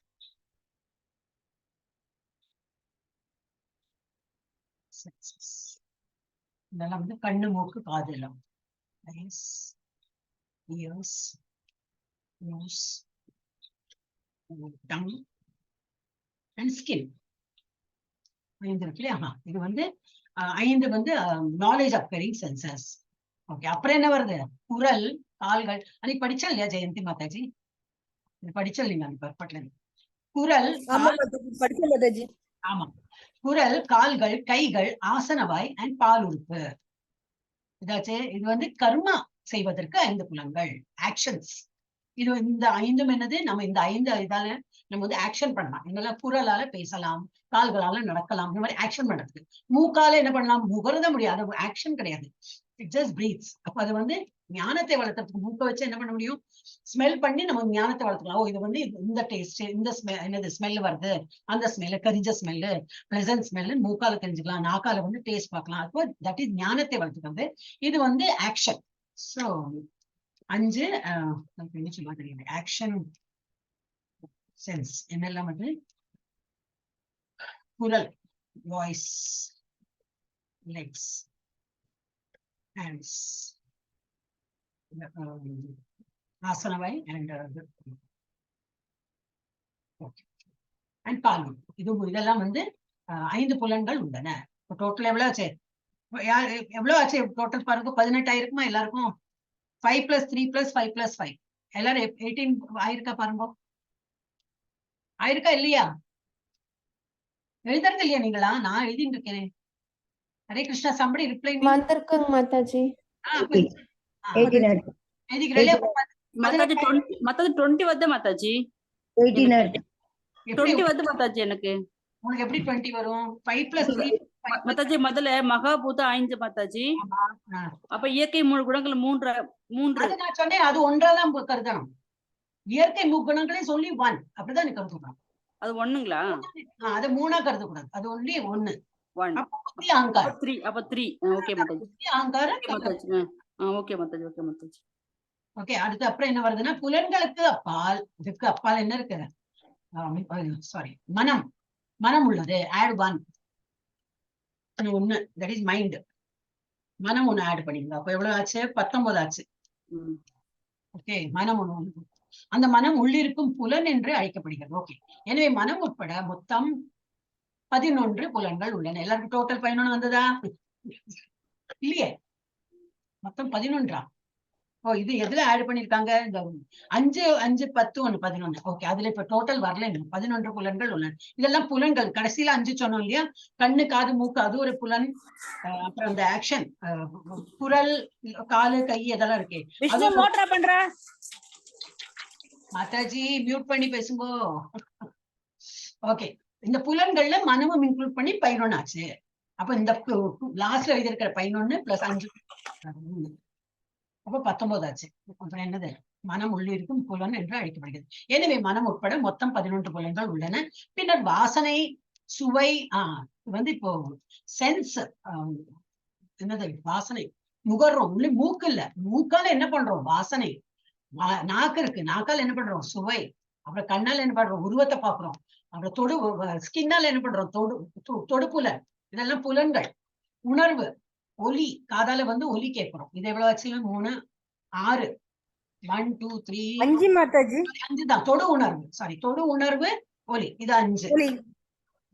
ஒலி, அதான் இது எல்லாமே சேர்த்து 5. ஏன்னா 5 புலன் பொருள்கள். இது வந்து சென்ஸ் ஆப்ஜெக்ட்ஸ், 5 சென்ஸ் ஆப்ஜெக்ட்ஸ். நானும் எவ்ரிடே எழுதி வச்சுப்பேன். ஏன்னா இது பைஹார்ட் பண்ணி எனக்கு வரது இல்லை. வாசனை, ஸ்மெல், டேஸ்ட், இது உருவத்துக்கு என்ன சைட்டா, அப்புறம் தொடு, டச் அண்ட் சவுண்ட். இதெல்லாம் இந்த 5 புலன்கள் என்னது? 5 புலன் பொருள்கள். இதுக்கு முன்னாடி பார்த்தது புலன்கள், இது வந்து புலன் பொருள்கள். இந்த 24 இப்ப டோட்டல் 24 இருக்கா பாருங்க. 5, 10, 15, 20, 23, 24. எல்லாருக்கும் 24 வந்து நம்ம கணக்கு டீச்சர். இது வந்து பகவத்கீதா படிக்கிறோமா இல்ல கணக்கு போடுறோமா தெரியல. ஆனா இது வந்து ரொம்ப யூஸ்ஃபுல்லா இருக்கும், அதனால எழுத சொல்லி. இந்த 24 மூலகங்களும் இணைந்து செயல்களின் களம். அவ செயல்களோட களம்னா வெறும் பாடின்னு இப்போ இவ்வளவு நாள் நினைச்சிருந்தோம். இன்னும் டீப்பா போயிட்டு என்ன சொல்றாங்க, இது எல்லாமே 24 இது சேர்ந்ததுதான் களம் என்று அழைக்கப்படுகின்றன. இந்த 24 விஷயங்களை பற்றி ஒருவன் ஆராய்ந்து கற்றால் செயலின் களத்தை பற்றி அவனால் மிகவும் நன்றாக புரிந்து கொள்ள முடியும். அப்ப இதெல்லாம் நம்ம வந்து திரும்பி திரும்பி திரும்பி இது படிச்சுட்டே இருக்கும்போது இது புரியும். எல்லாம் தெரியும், படிக்கும் போது ஈஸியா இருக்கு, பட் நினைவு வச்சுக்க முடியாது. Age also matters. ரொம்ப வயசு ஆகாத என்ன ஆகும்னா அந்த இது போயிடும். அப்ப நமக்கு என்ன, வி ஷுட் பி அந்த சப்ஜெக்டே திரும்பி திரும்பி நம்ம வந்து படிச்சுட்டே இருக்கும்போது நினைவு. அப்ப எழுதி வச்சாலாவது திரும்பி திரும்பி பார்க்கலாம். இந்த 24 விஷயங்களை பற்றி ஒருவன் ஆராய்ந்து கற்றால் செயலின் களத்தை பற்றி அவனால் மிகவும் நன்றாக புரிந்து கொள்ள முடியும். பிறகு விருப்பு, வெறுப்பு, இன்பம், துன்பம் போன்ற மாறுபாடுகள் உள்ளன. இவை ஸ்தூல உடலில் பஞ்சபூதங்களின் பிரதிநிதிகளாக, இதெல்லாம் ஸ்தூல உடலின் பஞ்சபூதங்களின் பிரதிநிதிகளாக உள்ளன. என்னல்லாது விருப்பு, வெறுப்பு, இன்பம், துன்பம், அந்த ஹானர், டிஸ்ஹானர், யாரோ பெருமையா பேசுறா, இகழ்ச்சி, புகழ்ச்சி, இகழ்ச்சி, இதெல்லாம் வந்து ஸ்தூல சரீரத்தோடு பஞ்சபூதங்களின் பிரதிநிதிகளாக உள்ளன. உணர்வின் மூலமாகவும் திடமான நம்பிக்கையின் மூலமாகவும் உணரப்படும் உயிரின் அறிகுறிகள் சூக்ஷ்ம உடலில் மனம், புத்தி, அகங்காரத்தின் தோற்றமாகும். இதெல்லாம் திரும்பி திரும்பி எக்ஸ்பிளைன் பண்ணிருக்க. செயல்களின் களம் இந்த சூக்ஷ்ம மூல பொருள்களையும் உள்ளடக்கியதாகும். ஓகே, இப்ப அகங்காரம்னா இந்த கொஞ்சம் ரொம்ப அகங்காரம், அப்படி அந்த தமிழ் அகங்காரங்களே நான் இருக்கேங்கிற அந்த உணர்வு இருக்கு இல்லையா, அந்த உணர்வுக்கு தான் அகங்காரம். ஹரே கிருஷ்ண மாதாஜி. சொல்லுமா மாதாஜி, 24 வந்து ஸ்தூல உடம்பு இதுதானே மாதாஜி? அந்த 3 மட்டும்தான் சூட்சும உடம்பு. இல்ல, ஸ்தூலம் சூக்ஷ்மம் எல்லாமே சேர்ந்துதான். ஓகே மாதாஜி. 4 பருவலை ஃபர்ஸ்ட் கொடுத்திருக்கிறது ஸ்தூல சரீரம் தானே. ஸ்தூலத்தோட ஃபயர், அந்த இது நெருப்பு, காற்று, ஆகாயம், அது. அப்புறம் இந்த சட்டில் சட்டில். அப்புறம் இந்த அக்வைரிங் சென்சஸ்ல இருக்க கண்ணு, காது, மூக்கு, அதுவும் ஸ்தூல சரீரத்துலதான் வருது. ஸ்தூலமா இருக்கே, தெரியறது நமக்கு காது, கண்ணு, மூக்கு அப்படி. இன்னும் ஒரு வாட்டி நல்லா படிச்சுன்னா புரியும் மாதாஜி, பார்க்கலாம். அப்புறம் இதுல என்ன கொடுத்திருக்கு, அகங்காரத்தினை ஸ்தூல, யாரோட இன்னும் வாய்ஸ் வரல வெளியில. சாந்தி மாதாஜி, சாஸ்வதா மாதாஜி, எஸ், புரிஞ்சுதா உங்களுக்கு? புரிஞ்சதுங்க மாதாஜி, புரிஞ்சதுங்க மாதாஜி. புஷ்பா மாதாஜி 2 பேரும் ஒரே. ஆமாமா, இல்ல உங்களோட சவுண்ட் வரலையா, அப்ப எனக்கு தெரியலையா, இல்ல நம்ம பாட்டுக்கு போய் படி, யாரோட ஆன்சர் வரல இல்லைங்க மாதாஜி, ஏதோ இல்ல ஏதாவது தெரியலன்னா கேளுங்க, நானும் உங்க கூட தான் படிச்சுட்டு இருக்கேன், திரும்பி திரும்பி நம்ம அதை படிக்கலாம், நோ ப்ராப்ளம். ஓகே சரிங்க மாதாஜி. புரியுது. ஓகே, கமலாவணி மாதாஜி. மாதாஜி ஃபாலோ பண்ணிட்டு இருக்கேன் மாதாஜி. ஹரே கிருஷ்ணா. கமலாவணி மாதாஜி இருக்காங்களே. ஹரே கிருஷ்ணா மாதாஜி, ஃபாலோ பண்ணிட்டு இருக்கேன். ஒரு மாதிரி புரிஞ்சது இல்லையா மாதாஜி? உங்க ஆமா மாதாஜி, படிக்கும்போது அது பண்ணிட்டு வரேன். வராது, நம்ம திரும்பி திரும்பி அதை படிச்சு நம்ம உணரணும். பேசுறாங்கன்னு புரிஞ்சுண்டா அப்புறம் ஒரு வாட்டி அது. ஆனா அந்த எண்ணிக்கைதான் மாதாஜி கொஞ்சம் கன்ஃபியூஸா இருக்கு. நானும் எழுதிக்கிறேன். நான் எழுதி வச்சுக்கோங்க சரி. எழுதிக்கும் போது நான் சைட்ல வந்து நம்பர் போட்டுருக்கேன். பஞ்சபூதம் 5 எலிமெண்ட் சொன்னா எழுதி வச்சுக்கோ மாதாஜி. ஒரு வாட்டி சொல்லட்டுமா, நான் இதை பார்த்து சொல்லட்டுமா? இப்ப உங்களுக்கு சரி, நல்லது மாதாஜி. இன்னொரு சொல்லுங்க. ஒரு வாட்டி மாத்திரம் நான் சொல்றேன். ஓகே, நிலம், நெருப்பு, காற்று, ஆகாயம் ஆகிய 5 பஞ்சபூதம் இல்ல மகாபூதம் என்று எனப்படுகின்றன. இது 5 ஆச்சா? அப்ப 5 போட்டுட்டு நிலம், நீர், நெருப்பு, காற்றுன்னு எழுதிக்கணும். அப்புறம் அதன் பின் அகங்காரம், புத்தி, இயற்கையின் 3 குணங்கள். இது இப்படி எழுதினா போதும். இயற்கையின் 3 குணங்கள், அதுக்குள்ள சத்துவகுணம், ரஜோகுணம், தமோ குணம் வேற வருது. அது புரியுமே, நமக்கு இவ்வளவு புரிஞ்சாச்சு. இயற்கையின் 3 குணங்கள்னா அது எல்லாமே வரும். மாதாஜி சொன்னீங்கல்ல இந்த அகங்காரம் அண்ட் புத்தி, அது 2 சேர்த்துக்கா ஒண்ணா மாதாஜி? எப்படி மாதாஜி? அகங்காரம் வேறு, அகங்காரம் வேறு, புத்தி வேறு. ஹரே கிருஷ்ணா. அகங்காரம் மாதாஜி இது consciousness, you are awareness, consciousness. Okay, இது வந்து கணக்கு நம்மளுக்கு எத்தனை வந்துருச்சுங்க மாதாஜி? ஏற்கனவே 5 பிளஸ் இது வந்து 3 அகங்காரம், புத்தி, இயற்கையின் 3 குணங்கள். அப்படி 3. இது வந்து சட்டில் எலிமெண்ட்ஸ். நீங்க என்ன சொல்லலாம், இதெல்லாம் என்ன போட்டிருக்கு, சூக்ஷ்ம இது ஆகியவை உள்ளன. இவற்றை என்ன போட்டிருக்கு, அதன் பின் அகங்காரம் இதான் போட்டிருக்கு. பின்னாடி வரும் சூக்ஷ்மத்தை பத்தி, இதை பத்தி போட்டிருக்கு. இந்த இதுல போட்டிருக்கு, இங்க போட்டிருக்கு. சூக்ஷ்ம உடலின் மனம், புத்தி, அகங்காரம், மனத்தை இங்க இன்க்ளூட் பண்ணிருக்காங்க. தோற்றமாகும் சூக்ஷ்ம உடல் போட்டிருக்கு. அது அப்புறம் வந்து நாலேஜ் அக்வயரிங் சென்சஸ், நாலேஜ் இப்ப நம்ம வந்து ஒரு புரிஞ்சுக்கிறோம், ஏதாவது புரிஞ்சுக்கிறோம், கண்ணால பார்த்து புரிஞ்சுக்கிறோம், அப்ப கண்ணு தேவைப்படுறது. காதால கேட்டு புரிஞ்சுக்கிறோம், அப்ப இந்த காது தேவைப்படுறது. இதெல்லாம் வந்து ஒரு இது என்னது புலன்கள். கண்கள், காது, மூக்கு, நாக்கு, தோல் என ஞானத்தை பெறுவதற்கு 5 புலன்கள் உள்ளன. ஹரே கிருஷ்ணா. கமலாவணி மாதாஜி. ஓகே மாதாஜி. அப்ப முதல்ல 5, அப்புறம் 3, இப்ப 5. ஓகே, இது வந்து ஞானத்தை பெறுவதற்கான 5 புலன்கள். அப்புறம் என்ன வருது? குரல், நம்ம வாய்ஸ், கால்கள், கைகள், ஆசனவாய், பாலுறுப்பு, இதெல்லாம் கர்மா, செயல் பண்றதுக்குள்ள பார்ட்ஸ். நம்ம பாடி பார்ட்ஸ் செயல் பண்றதுக்கு ஒரு 5 புலன்கள் உள்ளன. கர்மத்தை செய்வதற்கு 5 புலன்கள் உள்ளன. இது ஒரு 5. முதல்ல 5 ஆச்சு, அப்புறம் 3, அப்புறம் ஒரு 5, இப்போ ஒரு 5. அப்புறம் புலன்களுக்கு அப்பால் இன்னொன்னு இருக்கு, மனம் என்று ஒண்ணு இருக்கு. +1 மனம். ஓகே, அது வந்து உள்ளிருக்கக்கூடிய அந்த மனம் உள்ளிருக்கும் புலன் என்று அழைக்கப்படுகிறது. மனமும் ஒரு புலன் தான் என்று, அது உள்ள இருக்கு, அதுவும் ஒரு புலன் தான் அப்படின்னு சொல்லிட்டு நம்ம என்னன்னா, அப்ப மனமும் ஒன்று. அதுக்கப்புறம் எனவே மனம் உட்பட மொத்தம் 11. அது என்னன்னாக்கா, இந்த ஐஸ், அது கண்ணு, காது, மூக்கு எல்லாம் இருக்கு இல்லையா, இங்க என்ன இருக்குதா, இங்க இருந்து பார்த்தோம்னா கண்ணு, காது, மூக்கு, நாக்கு, தோல், இந்த 5. அப்புறம் 6 குரல், கால்கள், கைகள், ஆசனவாய், பால் உறுப்பு, இது ஒரு 5. 10 ஆச்சா. அப்புறம் மனம், இதெல்லாமா சேர்த்துதான் 11 கொடுத்துருக்கா. டோட்டல்ல 11 இல்லை, இந்த ஒரு இது மாத்திரம் 11. ஹரே கிருஷ்ணா. புரியுறதா மாதாஜி? ஆமாங்க மாதாஜி. எனவே மனம் உட்பட மொத்தம் 11 புலன்கள் உள்ளன. பின்னர் அதுக்கப்புறம் வந்து இப்ப மூக்கு, கண்ணு, காதெல்லாம் கொடுத்துருக்காரு. கண்ணால என்ன பண்றோம்? பார்க்கிறோம், கேட்கிறோம், நுகர்றோம். நாக்கால டேஸ்ட், அதுக்கு என்ன சொல்லுவோம்? சுவைக்கிறோம். தோலால தொடும் புலன். இதெல்லாம் வந்து வாசனை, சுவை, உருவம், தொடு உணர்வு, ஒலி என 5 புலன்கள், புலன் பொருள்கள் உள்ளன. Sense objects. இந்த 5 சேர்த்துனாக்க முதல்ல 5, அப்புறம் 3, அப்புறம் ஒரு 5, அப்புறம் ஒரு 5, மனம் 1, திருப்பி 24 ஆச்சா. 24 ஆயிடுச்சு இல்லையா? ஓகே. ஐஸ்வர்யா மாதாஜி, ஆயுஷ் இது கிளியர்? மாதாஜி கரெக்டா இருக்குங்க மாதாஜி. அது நம்பர் புரியுதுங்க மாதாஜி. கீதா புரியுதுங்க மாதாஜி. ஒரு வாட்டி இதை கிராஸ் பண்ணி போயிட்டோம்னா திரும்பி நம்ம கஷ்டமாயிடும். கீதா மாதாஜி புரியுது மாதாஜி. 5 ஞானேந்திரியம், 5 கர்மேந்திரியம். ஞானேந்திரியம், எஸ், அதுதான் கரெக்ட் வேர்டு. ஓகே மாதாஜி. ஞானேந்திரியம், ஞானத்தை பெற. கர்மேந்திரியம். புரியுது மாதாஜி. Okay okay. அப்புறம் யாரு பாக்கி? ராஜேஸ்வரி மாதாஜி கேட்கலையே. ஹரே கிருஷ்ணா. ராஜேஸ்வரி மாதாஜி எல்லாம் எழுதி எடுத்துட்டா? புரிஞ்சுதா? புரியுது. Okay okay. எழுதி எடுத்தோம்னா என்னன்னா நமக்கு மறந்து போயிடும் திரும்பி. எழுதிட்டேன். இல்ல, நான் எனக்கே பாருங்க, நானே எழுதிக்கிறேன்.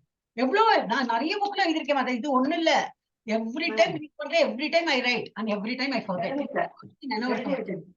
நம்ம வந்து அதை அப்படியே படிச்சுட்டே இருக்கும் போது நினைவு இருக்கும். அதனாலதான் மொத்தம் 19 எழுதி வச்சிருந்து. 19 இல்ல 24 வருமே அடுத்தது. இன்னும் 5 இருக்கு. 5 லாஸ்ட்ல 5 சொன்னீங்க, அந்த 5 அதெல்லாம் சேர்த்து 24. இந்த 24 விஷயங்களை பற்றி ஒருவன் ஆராய்ந்து கற்றால் செயலின் களத்தை பற்றி அவனால் மிகவும் நன்றாக புரிந்து கொள்ள முடியும். பிறகு விருப்பு, வெறுப்பு, இன்பம், துன்பம், புகழ்ச்சி, இகழ்ச்சி, இந்த மாதிரி எல்லாம் இருக்கு இல்லையா, டுவாலிட்டிஸ், அதெல்லாம் மாறுபாடுகள், அதெல்லாம் இருக்கு. இவையெல்லாம் ஸ்தூல உடலின் பஞ்சபூதங்களின் பிரதிநிதிகளாக உள்ளன. இது வந்து சூக்ஷ்ம உடலோடு இல்லை, இதெல்லாம் நம்ம மனசால நினைக்கிறதா. விருப்பு, வெறுப்பு, துன்பம், ரிலேட்டிவ் டேர்ம்ஸ் தான். ஒரு துன்பமா தோன்றா போல இருக்கும், அதை தோன்றல்தான். இதெல்லாமே தோன்றல் தான். வெறுப்பு எல்லாமே இது. இதெல்லாமே ஒரு சூக்ஷ்மமா உள்ளதுதான். பஞ்சபூதங்களின் பிரதிநிதிகளாக உள்ளன.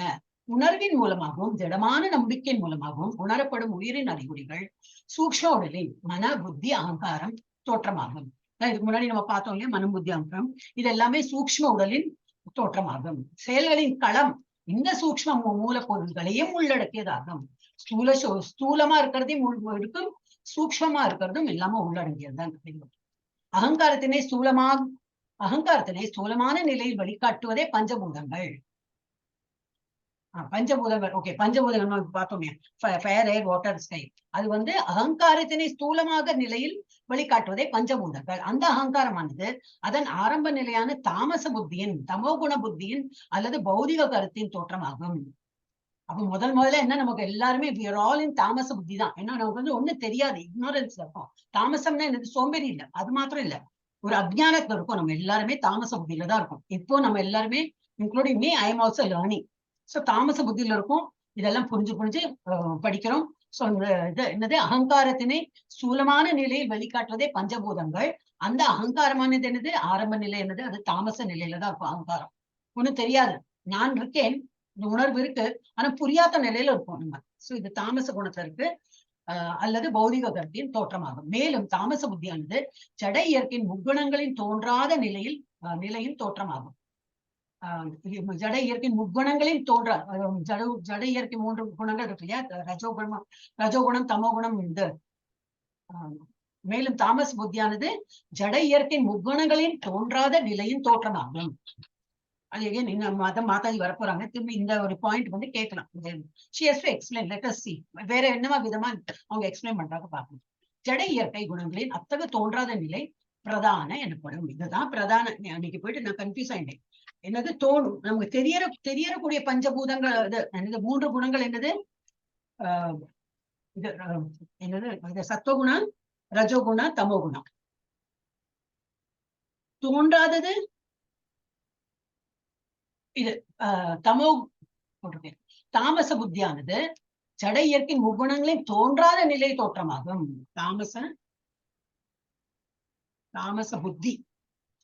தாமச புத்தி வந்து இதோட தோன்றாத தோன்றாததான்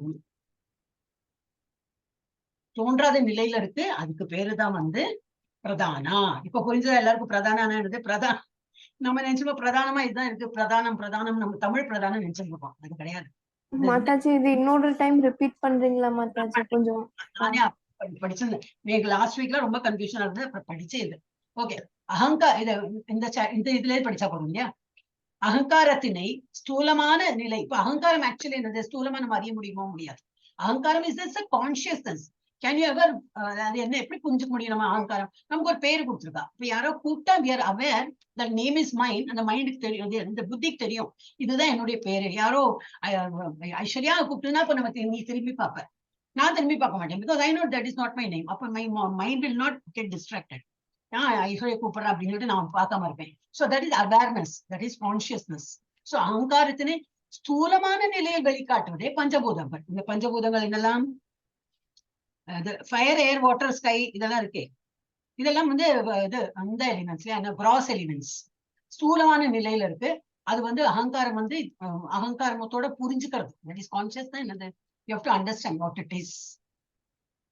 நான் எனக்கு தெரிஞ்ச போல சொல்றேன், ஐ டோன்ட் நோ எப்படி சொல்லணும்னே தெரியல. ஓகே, அப்புறம் என்னது, அந்த அகங்காரமானது அதன் ஆரம்ப நிலையான எப்பவுமே அகங்காரம் வரும்போது ஒரு அகங்காரம் இருக்கு, நான் ஒரு உணர்வு இருக்கு. அதோட ஆரம்ப நிலை என்ன இருக்கும், I don't know anything. First ஒன்னும் தெரியாத நிலையில தான் இருக்கும். அப்புறம் அது வந்து இந்த புலன்களை எல்லாம் வச்சு படிச்சு அகங்காரத்துக்கு எல்லாம் தெரியறது. அகங்காரம்னா த கான்சியஸ்னஸ் நோஸ், இது இப்படி எல்லாம் வந்து ஒரு நாலேஜ் வந்து கற்றுண்டு, இது கண்ணு காது மூக்க வச்சு அதை படிச்சு அது வந்து புரிஞ்சுக்கிறது. பட் பேசிக் லெவல் என்ன இருக்கும், அது தாமச நிலையில தான் இருக்கு. அப்புறம் அந்த இதுக்கு என்ன சொல்லிருக்கு, அந்த தாமச குண புத்தி என்னது, தாமச புத்தியானது ஜட இருக்கின் முக்குணங்கள் இருக்கே, அதோட தோன்றாத உருவம் தான் இந்த தாமச குணம். அண்டர்ஸ்டாண்ட்? சத்துவகுணம், ரஜோகுணம், தமோகுணம் இருக்கு இல்லையா, அந்த முக்குணங்களோடு தோன்றாத உருவம் தான் இந்த தாமச புத்தி. பேசிக் லெவல், நமக்கு பேசிக் லெவல் ஆஃப் அண்டர்ஸ்டாண்டிங் இருக்கே, அதுக்கு பேரு தான் பிரதானா. புரிஞ்சுதா? இல்ல புரியுதுங்க மாதாஜி. எனக்கு இது கன்வின்ஸ் ஆகல, நான் ஒழுங்கா சொல்லி கொடுக்கல, எனக்கு புரிஞ்சு கொடுத்து, but I'm unable to put it in words. அப்ப நான் வந்து புரியுதுங்க மாதாஜி. இப்போ அது அவ இன்டெலிஜென்ஸோட புரிஞ்சுக்கணும், அவ்வளவுதான். அப்புறம் I will also try my best to explain in proper words சொல்லணும். இப்ப அதனால மாதாஜியோட எனக்கு வேணும் டெஃபினெட்லி. பிரதான, நான் மாதாஜி சொன்னேன், இந்த பிரதான வேர்ட்லாம் வந்து எனக்கு கன்ஃபியூஸ் ஆயிடுச்சு. ஓகே, நான் ஐ டோன்ட் நோ ஃபர்ஸ்ட் லெவல்ல நான் இப்படிதான் சொல்லி, ஃபர்ஸ்ட் என்னோட பேட்ச் வந்து எப்படி நான் சொல்லி கொடுத்தேன் இல்ல, அதே ஸ்லைட் தான் உங்களுக்கு காட்டின அதே ஸ்லைட் தான் இருந்தது. எனிவே, அப்புறம் அடுத்ததுக்கு போலாமா? 24 மூலப்பொருள்களை அவற்றின் மாறுபாடுகளுடன் விவரமாக அறிய விரும்புபவர் தத்துவங்களை மிக விரிவாக கற்க வேண்டும். நம்ம தத்துவ ஞானம் எல்லாம் பண்றதே கிடையாது. நம்ம என்னது, பக்தி என்ன பண்ணோம், ஜபா பண்ணு, பக்தி பண்ணு, அவ்வளவுதான். ஆனா இந்த அத்வைத்திக் பிரின்சிபல்ல இருக்கிறவங்க இதெல்லாம் கத்துப்பா. மனம் புத்தி அகங்காரம் இதெல்லாம் பண்ணி பண்ணி பண்ணி புத்தி இது என்னது அகங்காரம் என்னது கான்சியஸ் லெவல் தான் அவ எப்பவுமே பேசுவா. நான் சொல்லியிருக்கேன் இல்லையா, அகம் பிரம்மாஸ்மி, நான் தான் பிரம்மன். அது என்ன, நான் தான் கடவுள், நான் பிரம்மத்துல ஐக்கியம் வாங்கி. நம்ம ஐயப்பா டெம்பிள் எல்லாம் இந்த இடத்துல அவ இதுல எழுதிருப்பா, நீ யார பார்க்க வந்தியோ நான் உனக்குள்ளேயே இருக்கேன் அப்படின்னு. கரெக்ட், பரமாத்மா இருக்காரு, பட் நாமளும் பகவானும் வேற வேற. நம்ம இங்க சொல்றோம் இல்லையா, அவ அப்படி பாக்குறது இல்ல. நீயும் என்னுடைய அம்சம் தான், நான் உனக்குள்ளேயும் இருக்கேன் அப்படின்னு சொல்லிட்டு அவ சொல்லுவா. அப்ப நான் வந்து ஜெகன் மித்யா, நான் ஒரு அந்த இது என்னது உயிர், நம்மளுடைய ஜீவாத்மா அது சத்தியம். ஆனா இந்த ஜெகன் வந்து ஜெகத்னா என்னது, நம்ம பாக்குற எல்லாம் பொருள்லாம் இருக்கே அதெல்லாம் மித்யா. ஏன் மித்யா? அது லாஸ்ட் கிளாஸ் சொன்னேன் நினைக்கிறேன். அவளும் அந்த மாதிரி பிரின்சிபல் சொல்லுவேன். ஏன்னா இப்ப நமக்கு வந்து இப்போ ஒரு கனவு பார்த்தோம், இப்போ தூங்கி என்னன்னு இப்ப காலையில வந்துட்டோம், பா என்ன ஒரு கனவு இருந்ததுப்பா, இப்ப பயமா இருந்ததோ, ஒரு நல்ல கனவோ கெட்ட கனவோ இருந்தது. ஆனா என்னது, இப்ப நமக்கு தெரியும் when you are away, அந்த கனவோட உலகம் எப்படி உனக்கு பொய்யா தோணும், பொய்யா உனக்கு தெரிஞ்சு விடுறது. அதே போல நம்ம தூக்கத்தை இருக்கும்போது என்ன ஆகுது, அதுதான் சத்தியமா தோணும். இந்த இப்போ இருக்கிற இந்த உலகம் வந்து உனக்கு பொய்யா தோணும். So it is more of totally ஒரு intellectual way of understanding. அந்த பக்தி வந்து பின்னோக்கிதான் இருக்கும். ஞானத்தை வளர்த்துன்னு ஞான யோகா, பகவானை பத்தி தான் படிப்பான், ஞான யோகாவை படிப்பான். நம்மளோட ஞானம்ல பகவானை புரிஞ்சுக்கோ, பக்தி பண்ணு, அடிப்படை என்ன, பக்தி பண்ணு, அந்த ஞானத்தை வளர்த்துக்கோ, அவ்வளவுதான் நம்ம சொல்லுவோம். வேறெல்லாம் பிலாசபிக்கல் தானே, நம்ம பண்ணதே கிடையாது இங்க.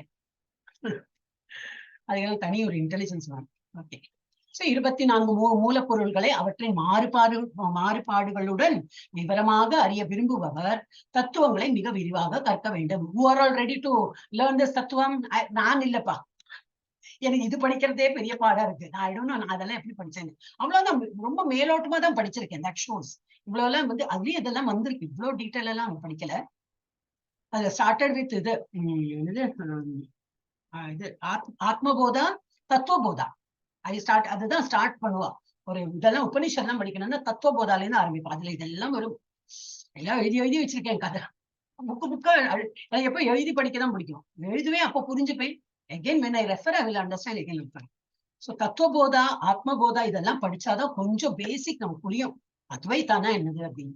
நமக்கு அதெல்லாம் படிக்கவே வேண்டாம், நம்ம அழகா மாலை ஜபம் பண்ணுவா, எவ்வளவு மாலை சொல்லுங்க, நான் பண்றேன், காலையில எந்துக்கணுமா, மங்களாரத்தி பாக்குறேன், ஜப்பா பண்றேன், பகவான் கிட்ட போயாச்சு நம்ம ஆல்ரெடி. அவங்க என்னமோ அனாலிசிஸ் பண்ணிட்டு இருப்பாங்க.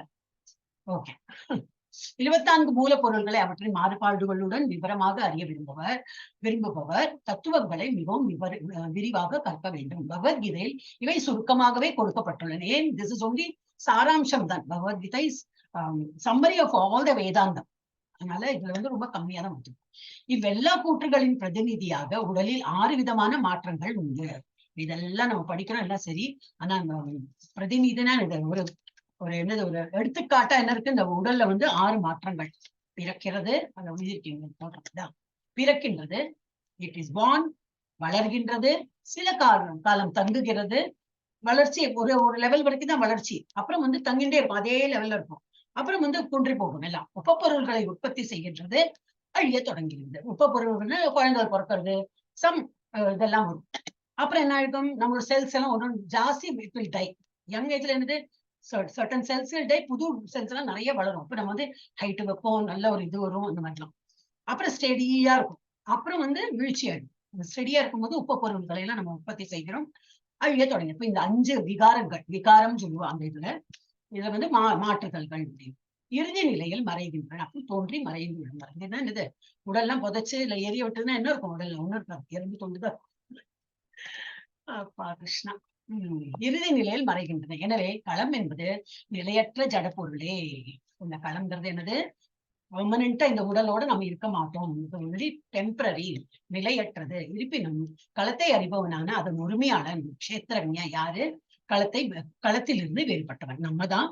அதனால கஷேத்திரஞா வந்து களத்தை விட நம்ம வேறுபட்ட, இந்த பாடியை விட நம்ம வந்து வேறுபட்ட, நான் தான் பாடி சொல்ல முடியாது, என்னுடைய பாடி சொல்லலாம், என்னுடைய களம் அப்படின்னு வேணா சொல்லாமே தவிர நம்ம வந்து கஷேத்திரஞா, வேர் ஆல் கஷேத்திரஞா, புரிஞ்சுக்கிறோம், நம்ம வந்து வேறுபட்டவன்.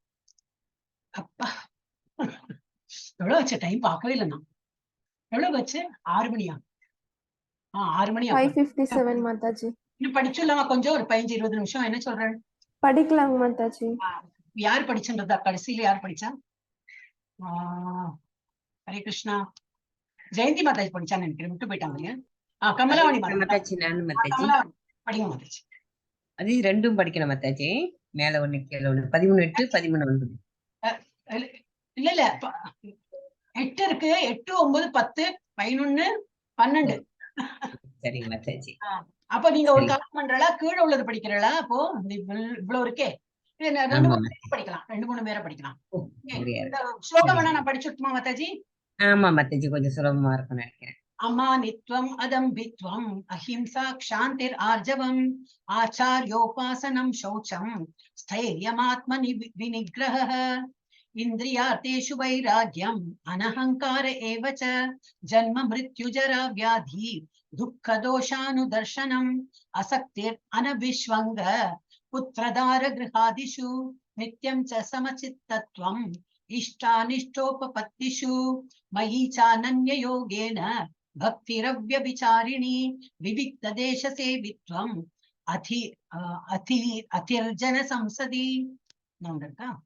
அத்தியாத்மஞான நித்யத்வம் தத்வஞானார்த்த தர்சனம் ஏதஜ்ஞானமிதி ப்ரோக்தம் அஜ்ஞானம் யததோ அன்யதா. எஸ், மீனிங் படிச்சோம். சரிங்க மாதாஜி. அமானித்வம் அடக்கம், அதம்பித்வம் கர்வம் கொள்ளாமை, அஹிம்சா ஹிம்சை, சாந்தி பொறுமை, ஆஜர்வம் எளிமை, ஆச்சாரிய உபாசனம் அங்கீகரிக்கப்பட்ட ஆன்மீக குருவை அணுகுதல், சௌசம் தூய்மை, தைரியம் தளராமை, ஆத்ம விநிகிரக சுய கட்டுப்பாடு, இந்திரிய அர்த்தேஷு புலன்களின் விஷயத்தில் வைராகியம் துறவு, அகங்காரமின்றி இருத்தல், ஏவ நிச்சயமாக, ச மேலும், ஜன்ம பிறப்பு, மிருத்யு இறப்பு, ஜரா முதுமை, வியாதி நோய், துக்க துன்பம், தோஷ கலங்கம், அனுர்தர்ஷனம் கவனித்துக் கொண்டு, அசக்தி பற்றுதலின்றி, அனபிஸ்வங்க தொடர்பின்றி, புத்தர மகன், தார மனைவி, கிருஹு ஆதிஷு வீடு முதலான நித்தியமான, ச மேலும், சமசித்துவம் சமநிலையோடு, இஷ்ட விருப்பத்திற்குரிய அனிஷ்ட வெறுப்பிற்குரிய, உபபத்திஷு அடைவதால், மயி என்னிடம், ச மேலும், அனன்ய யோகேன கலப்படமற்ற பக்தி தொண்டால், பக்தி அவ்யபிசாரிணி இடைவிடாமல், விவிக்த தனியான தேச இடம் சேவித்தம் விரும்பி, அரதி பற்றின்றி, ஜன சம்சதி பொதுமக்களிடம், அத்தியாத்ம ஆத்மா பற்றி, ஞானம் நித்தியத்துவம் நிலையான தன்மை, தத்துவ ஞானம் அர்த்த பொருளுக்காக, தர்ஷனம் தத்துவம், ஏதத் இவையெல்லாம், ஞானம் இது இவ்வாறு புரோக்தம் அறிவிக்கின்றேன், அஜ்ஞானம் அறியாமை, யத் எது, அத இதிலிருந்து, அந்யதா பிறப்பு. மொழிபெயர்ப்பு. அடக்கம், கர்வமின்மை, அகிம்சை பொறுமை, எளிமை, அங்கீகரிக்கப்பட்ட ஆன்மீக குருவை அணுகுதல், தூய்மை, தளராமை, சுய கட்டுப்பாடு, புல நுகர்ச்சி பொருள்களை துரத்தல், பொய் அகங்காரம் இல்லாதிருத்தல், பிறப்பு இறப்பு முதுமை நோய் ஆகியவற்றின் துன்பத்தினை கவனித்தல், குழந்தைகள் மனைவி வீடு மற்றும் இதர பந்தத்திலிருந்து விடுபட்டு இருத்தல், விருப்பு வெறுப்புகளின் சமநிலை, என் மீதான நித்தியமான களங்கமற்ற பக்தி, தனிமையான இடங்களில் வாழ விரும்புதல், பொது மக்களிடமிருந்து விலகி இருத்தல், ஆத்ம ஞானத்தின் முக்கியத்துவத்தை ஏற்றல், பரம சத்தியத்தை அறிவதற்கான தத்துவ ஆய்வு, இவை அனைத்தையும் நான் ஞானமாக அறிவிக்கின்றேன். இவற்றை தவிர மற்றவை அனைத்தும் அறியாமையே ஆகும். பொருளுரை. படிக்கிறீங்களா இல்ல வேற யார்கிட்டயும் சொல்லட்டுமா? படிக்க முடியுமா உங்களால? படிக்கிறேன். இங்கு விளக்கப்பட்டுள்ள ஞான முறையினை செயல்களத்தின் மூலக்கூறுகளுக்கு இடையிலான விளைவு என்று சிறுமதி படைத்த நபர்கள் சில சமயங்களில் தவறாக புரிந்து கொள்கின்றனர். ஆனால் உண்மையில் இதுவே ஞானத்திற்கான சரியான வழிமுறையாகும். இவ்வழிமுறையை ஏற்றுக்கொண்டால் மட்டுமே பூரண உண்மையை அணுகுவதற்கான வாய்ப்பு உண்டு. மேலே குறிப்பிட்டபடி இவ்வழிமுறை 24 மூலக்கூறுகளுக்கு இடையிலான விளைவு அல்ல. உண்மையில் இந்த மூலக்கூறுகளின் பந்தத்திலிருந்து விடுபடுவதற்கு இதுவே வழியாகும். இவ்வுடல் 24 மூலக்கூறுகளால் உண்டாக்கப்பட்ட கூண்டு போன்றது. இத்தகைய உடலினால் கட்டுண்ட ஆத்மா பிணைக்கப்பட்டுள்ளது. இங்கு விவரிக்கப்பட்டுள்ள ஞான வழிமுறை அதிலிருந்து விடுபடுவதற்கு உண்டானதாகும். ஞான வழிமுறையாக இங்கு விளக்கப்பட்டவை அனைத்திலும் மிக முக்கியமான கருத்து 11ஆம் பதத்தின் முதல் வரியில் விளக்கப்பட்டுள்ளது. மயிசானன்ய யோகேனே பக்தி அவ்ய பிசாரினி. தியானத்தின் வழிமுறை பகவானிடம் களப்பற்ற பக்தி தொண்டு செய்வதில் முற்று பெறுகின்றது. எனவே பகவானுடைய தெய்வீக தொண்டை அடையாவிடில் அல்லது அடைய முடியாவிடில் இதர 19 விஷயங்களுக்கு எவ்வித மதிப்பும் இல்லை. ஆனால் பூரண கிருஷ்ண உணர்வுடன் ஒருவன் பக்தி தொண்டை ஏற்றால் இதர 19 விஷயங்களும் தாமாகவே அவனுக்குள் வளர்ச்சி பெறும். எஸ் யாஸ்தி பக்தி பகவத் யகிஞ்சனா சர்வைர் புனஸ் குணைஸ் தத்ர சமாத்தே சுரா என்று ஸ்ரீமத் பாகவத்தில் 5.18.12 கூறப்பட்டுள்ளது. பக்தி தொண்டின் தளத்தை அடைந்தனிடம் ஞானத்திற்கான அனைத்து நற்குணங்களும் வளரும். 8வது பதத்தில் குறிப்பிட்டுள்ள ஆன்மீக குருவை ஏற்றல் என்னும் கொள்கை அத்தியாவசியமானதாகும். பக்தி தொண்டை ஏற்றுக்கொள்பவனுக்கும் அது மிக முக்கியமானது. அங்கீகாரம் பெற்ற ஆன்மீக குருவை ஏற்கும் போது ஒருவனது தெய்வீக வாழ்வு தொடங்குகின்றது. பரமபுருஷ பகவானான ஸ்ரீ கிருஷ்ணர் ஞானத்தின் இத்தகைய வழிமுறையே உண்மையான பாதை என்று தெளிவாக கூறுகின்றார். இதற்கு அப்பாற்பட்டு எதை கற்பனை செய்தாலும் அது அபத்தமானதாகும். இங்கே விளக்கப்பட்ட ஞானத்தின் விஷயங்கள் ஒவ்வொன்றும் பின்வருமாறு ஆராய்ந்து அறியப்பட வேண்டும். அடக்கம் என்றால் பிறரால் மதிக்கப்படுவதில் திருப்தி அடைய ஒருவன் ஆவலாக இருக்கக்கூடாது என்று பொருள். பௌதிகமான வாழ்க்கை பிறரிடமிருந்து மரியாதை பெற நம்மை தூண்டுகிறது.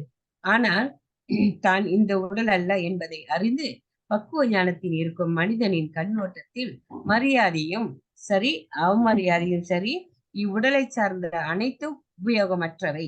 வஞ்சகமான இந்த ஜட சக்தியின் பின் ஒருவன் ஆவலாக பறக்கக்கூடாது. மக்கள் தங்களது மதத்தின் அடிப்படையில் புகழ் பெற வேண்டும் என்பதில் மிகவும் ஆவலாக உள்ளனர். இதன் விளைவாக சில சமயங்களில் மத நெறிகளை பற்றி புரிந்து கொள்ளாமல் மத நெறிகளை உண்மையில் பின்பற்றாத ஏதும் ஒரு கூட்டத்துடன் ஒருவன் இணைவதையும் அதன் பின்னர் தன்னை மத ஆலோசகனாக விளம்பரம் செய்து கொள்ள விரும்புவதையும் நாம் காண்கிறோம். ஆன்மீக விஞ்ஞானத்தின் உண்மையான மேம்பாட்டை பொறுத்தவரை தான் எவ்வளவு முன்னேறியுள்ளோம் என்பதை காண ஒருவன் தன்னை சோதனை செய்து பார்க்க வேண்டும். இங்கு கொடுக்கப்பட்டுள்ள விஷயங்களை வைத்து அவன் தீர்மானிக்கலாம். அகிம்சை என்பது உடலை கொல்லாமல் இருப்பது அல்ல, அழிக்காமல் இருப்பதும் என்ற பொருளில் பொதுவாக உபயோகிக்கப்படுகின்றது. ஆனால் உண்மையில் அகிம்சை என்றால் பிறரை துன்பத்திற்கு உள்ளாக்காமல் இருப்பது என்று பொருள். பொதுவாக பௌதிகமான வாழ்வு என்னும் அறியாமையினால் மக்கள் பிணைக்கப்பட்டுள்ளனர். இதனால் அவர்கள் இடையறாது ஜட துன்பங்களை அனுபவிக்கின்றனர். எனவே ஆன்மீக ஞானத்தின் தளத்திற்கு ஒருவன் மக்களை உயர்த்தாவிடில் அவன் இம்சையையே பயிற்சி செய்கிறான். மக்களிடம் உண்மையான ஞானத்தை விநியோகிப்பதற்கு ஒருவன் தன்னால் முயன்ற அளவு முயற்சி செய்ய வேண்டும். அதன் மூலம் மக்கள் தெளிவு பெற்று இந்த ஜட உலக பந்தத்திலிருந்து விடுதலை பெற முடியும். இதுவே அகிம்சை எனப்படும். பொறுமை என்றால் மற்றவர்களிடமிருந்து அவமரியாதையும் நிந்தனையும் தாங்கிக் கொள்ள பயிற்சி பெற்றவனாக இருக்க வேண்டும் என்று பொருள். ஆன்மீக ஞானத்தின் முன்னேற்றத்தில் ஒருவன் ஈடுபட்டிருந்தால் பிறரிடமிருந்து பற்பல நிந்தனைகளையும் அவமதிப்பையும் பெற வேண்டியிருக்கும். ஜட இயற்கையின் அமைப்பு இவ்வாறு இருப்பதால் இது எதிர்பார்க்க கூடியது. ஆன்மீக ஞானத்தை வளர்ப்பதில் ஈடுபட்டிருந்த 5 வயது சிறுவனான பிரகலநாதன் கூட அவனது தந்தை அவனது பக்திக்கு விரோதியான போதும் பெரும் ஆபத்திற்கு உள்ளாக்கப்பட்டான். பற்பல வழிகளில் அவனை கொலை செய்ய அவனது தந்தை முயற்சி செய்தும் கூட பிரகலாதன் அவனை பொறுத்து கொண்டான். எனவே ஆன்மீக ஞானத்தில் முன்னேற்றம் அடைவதில் பற்பல தடங்கள் இருக்கலாம். ஆனால் நாம் பொறுமையுடன் இருந்து நமது முன்னேற்றத்தை உறுதியுடன் தொடர வேண்டும். எளிமை என்றால் கபடத்தனம் இன்றி தனது எதிரிக்கு கூட உண்மையை வெளிப்படுத்தும் அளவிற்கு நேர்மையானவனாக இருக்க வேண்டும் என்று பொருள். ஆன்மீக குருவை ஏற்பதை பொறுத்தவரையில் அது மிகவும் அத்தியாவசியமானதாகும். ஏனெனில் அங்கீகரிக்கப்பட்ட ஆன்மீக குருவின் உபதேசங்களினின்றி ஆன்மீக விஞ்ஞானத்தில் முன்னேற்றம் காண முடியாது. ஒருவன் பூரண அடக்கத்துடன் ஆன்மீக குருவை அணுகி அவருக்கு எல்லா விதமான சேவைகளையும் அர்ப்பணிக்க வேண்டும். அதன் மூலம் அவர் திருப்தி அடைந்து தனது ஆசிகளை சீடனுக்கு வழங்கும்படி நடந்து கொள்ள வேண்டும். அங்கீகரிக்கப்பட்ட ஆன்மீக குரு கிருஷ்ணனுடைய பிரதிநிதி என்பதால் அவர் தனது சீடனுக்கு ஏதேனும் ஆசிகளை வழங்கினால் அது அந்த சீடனை உடனடியாக முன்னேற்றமடை செய்யும். அவன் ஒழுக்க நெறிகளை கடைபிடிக்காவிட்டாலும் கூட வேறு விதமாக கூறினால் எதிர்பார்ப்புக்கு ஏதுமின்றி ஆன்மீக குருவிற்கு சேவை செய்பவனால் ஒழுக்க நெறிகளை சுலபமாக பின்பற்ற முடியும். தூய்மையுடன் இருத்தல் ஆன்மீக வாழ்வில் முன்னேறுவதற்கு மிகவும் அவசியமாகும். தூய்மையில் இருவகை உண்டு. புற தூய்மை, அகத்தூய்மை. புற தூய்மை என்பது நீராடுவதை குறிக்கும். ஆனால் அகத்தூய்மைக்கு எப்போதும் கிருஷ்ணரையை நினைக்க வேண்டும். ஹரே கிருஷ்ணா கிருஷ்ண கிருஷ்ண ஹரே ஹரே, ஹரே ராமா ராம ராம ஹரே ஹரே என்று உச்சரிக்க வேண்டும். இதுவரை சேர்த்து வைத்துள்ள கர்ம வினை என்னும் அழுக்கினை இந்த வழிமுறை மனதிலிருந்து தூய்மை செய்கின்றது. தளராமை என்றால் ஆன்மீக வாழ்வில் முன்னேற்றம் அடைவதில் மிகவும் உறுதியுள்ளவனாக இருக்க வேண்டும் என்று பொருள். இத்தகு மன உறுதி இல்லாவிடில் போதிய அளவு முன்னேற்றம் அடைய முடியாது. சுய கட்டுப்பாடு என்றால் ஆன்மீக முன்னேற்ற பாதைக்கு எதிரான எதையும் ஏற்கக்கூடாது என்று பொருள். இதை ஒருவன் பழக்கப்படுத்திக் கொண்டு ஆன்மீக முன்னேற்ற பாதைக்கு எதிரான அனைத்தையும் புறக்கணிக்க வேண்டும். இதுவே உண்மையான துறவு. புலன்கள் மிகவும் வலிமையானவை. அவை எப்போதும் புலன் இன்பத்தை பெறுவதில் ஆர்வமாக உள்ளன. தேவையற்ற அத்தகு கோரிக்கைகளுக்கு உணவளிக்க கூடாது. உடலை தகுதியுடையதாக வைத்துக் கொள்ளும் அளவிற்கு மட்டுமே புலன்கள் திருப்திப்படுத்த வேண்டும். உடல் தகுதியுடன் இருந்தால் ஆன்மீக வாழ்க்கையின் முன்னேற்றத்திற்கான கடமைகளை சரிவர நிறைவேற்ற முடியும். மிக முக்கியமானதும் கட்டுப்படுத்த முடியாததுமான புலன்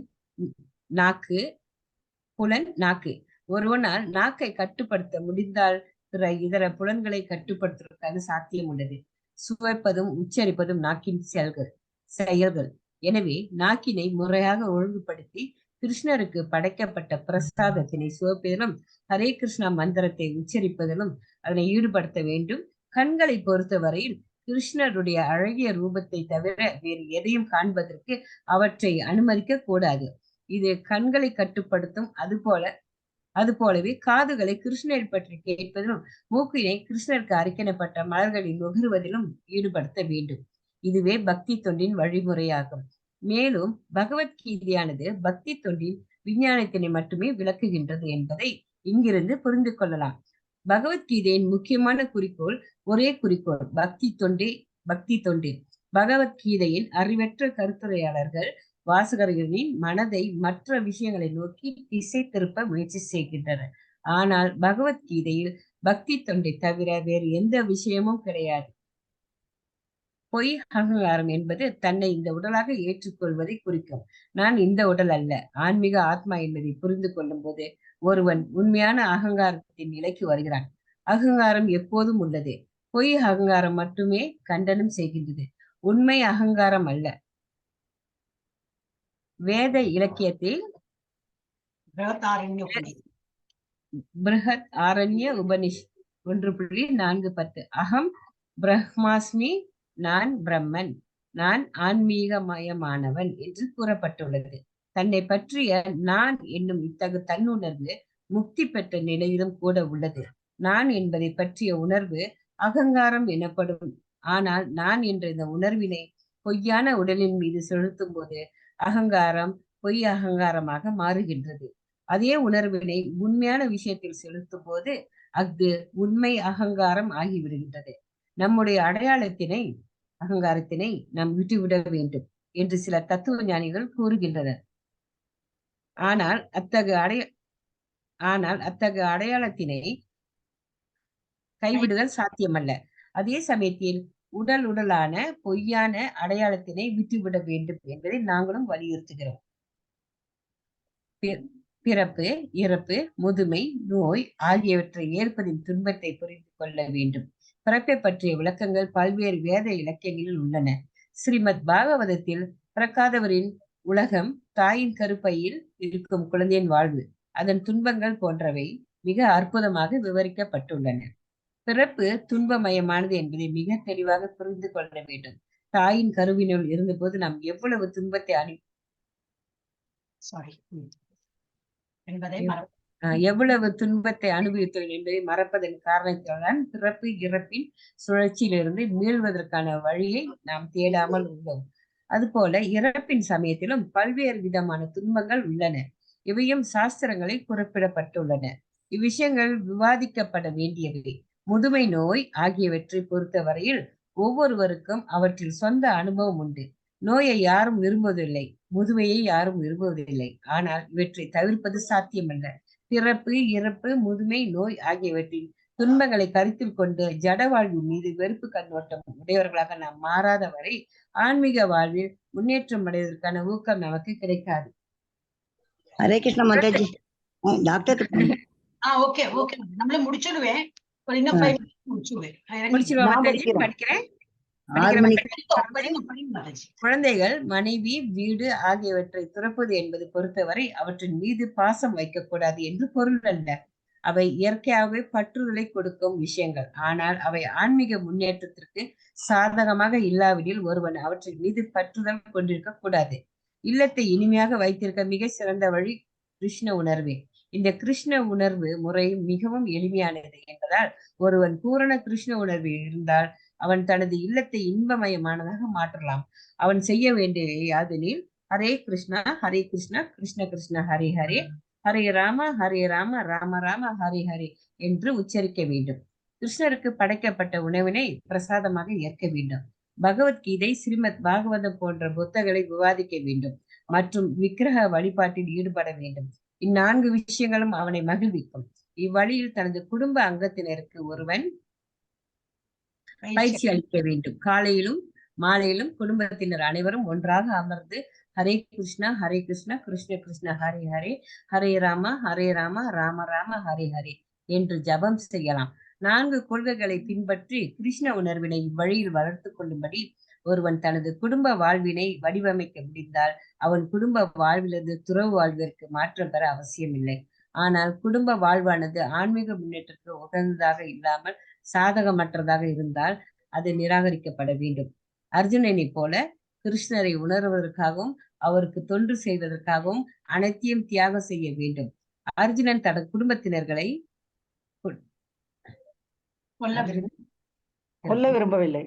கொல்ல விரும்பவில்லை.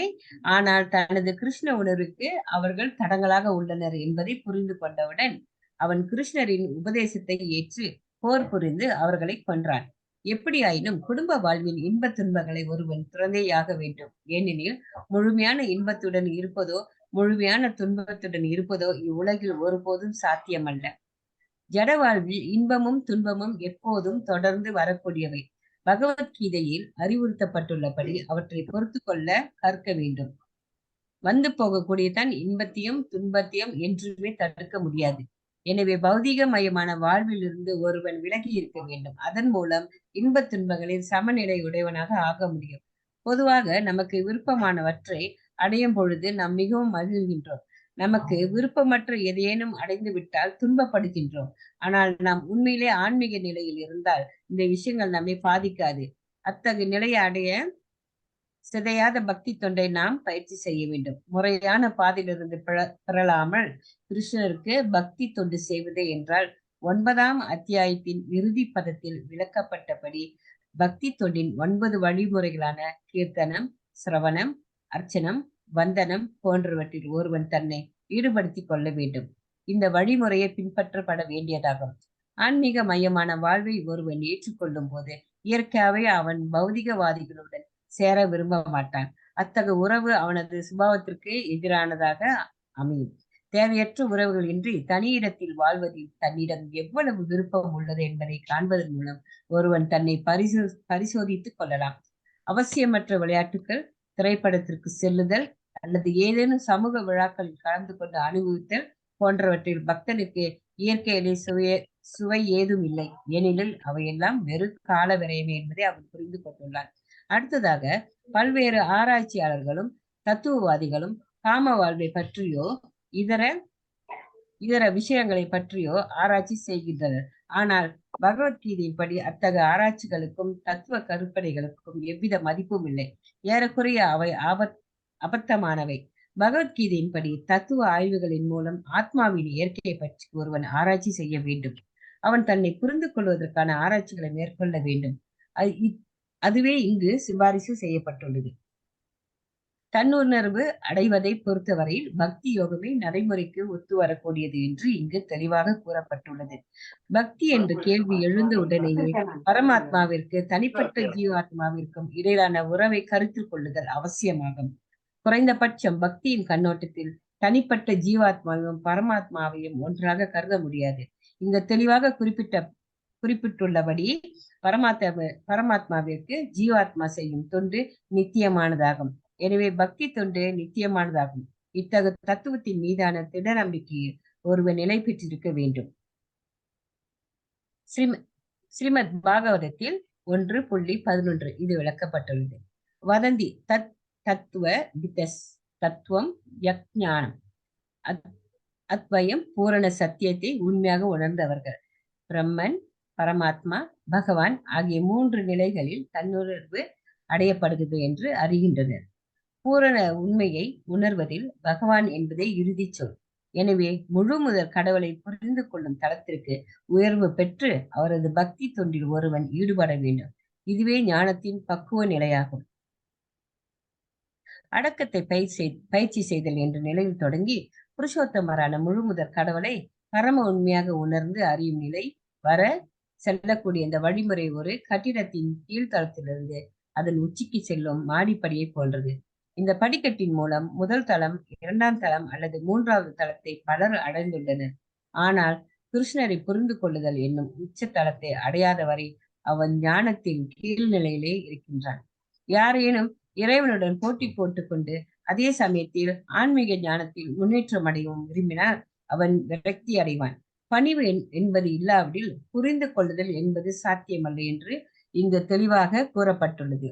தன்னையே கடவுளாக நினைத்தல் கர்வத்தின் மிக உயர்ந்த நிலையாகும். ஜட இயற்கையின் கடுமையான சட்டங்களினால் ஜீவாத்மா எப்போதும் உதைபடுகிறான். இருப்பினும் அறியாமையின் காரணத்தினால் நானே கடவுள் என்று நினைக்கின்றான். எனவே ஞானத்தின் தொடக்கம் அமானித்துவ பணிவுடன் இருத்தல். பணிவுடன் இருந்து தான் முழு முதல் கடவுளுக்கு கீழ்ப்பட்டவன் என்பதை ஒருவன் அறிந்து கொள்ள வேண்டும். முழு முதல் கடவுளுக்கு எதிராக பணிவின்றி இருந்த காரணத்தால் அவன் ஜட இயற்கைக்கு கீழ்ப்பட வேண்டியுள்ளது. இந்த உண்மையை அறிந்து இதில் பூரண நம்பிக்கை உள்ளவனாக ஒருவன் இருக்க வேண்டும். ஹரே கிருஷ்ணா. ஹரே கிருஷ்ணா மாதாஜி. வந்து இதோட எக்ஸ்பிளனேஷன் நாளைக்கு பார்க்கலாம். நம்ம வந்து இதை முடிக்கலாம். ஜெய மாதாஜி. ஹரே கிருஷ்ணா. திரும்பி இதெல்லாம் எக்ஸ்பிளைன் பண்ணனாக்கா it will take time. Hare Krishna. somebody answer me. Hare Krishna. Hare Krishna Mataji. Mataji Hare கிருஷ்ணாங்க மாதாஜி. நம்ம ஸ்டாப் பண்ணிட்டுமா?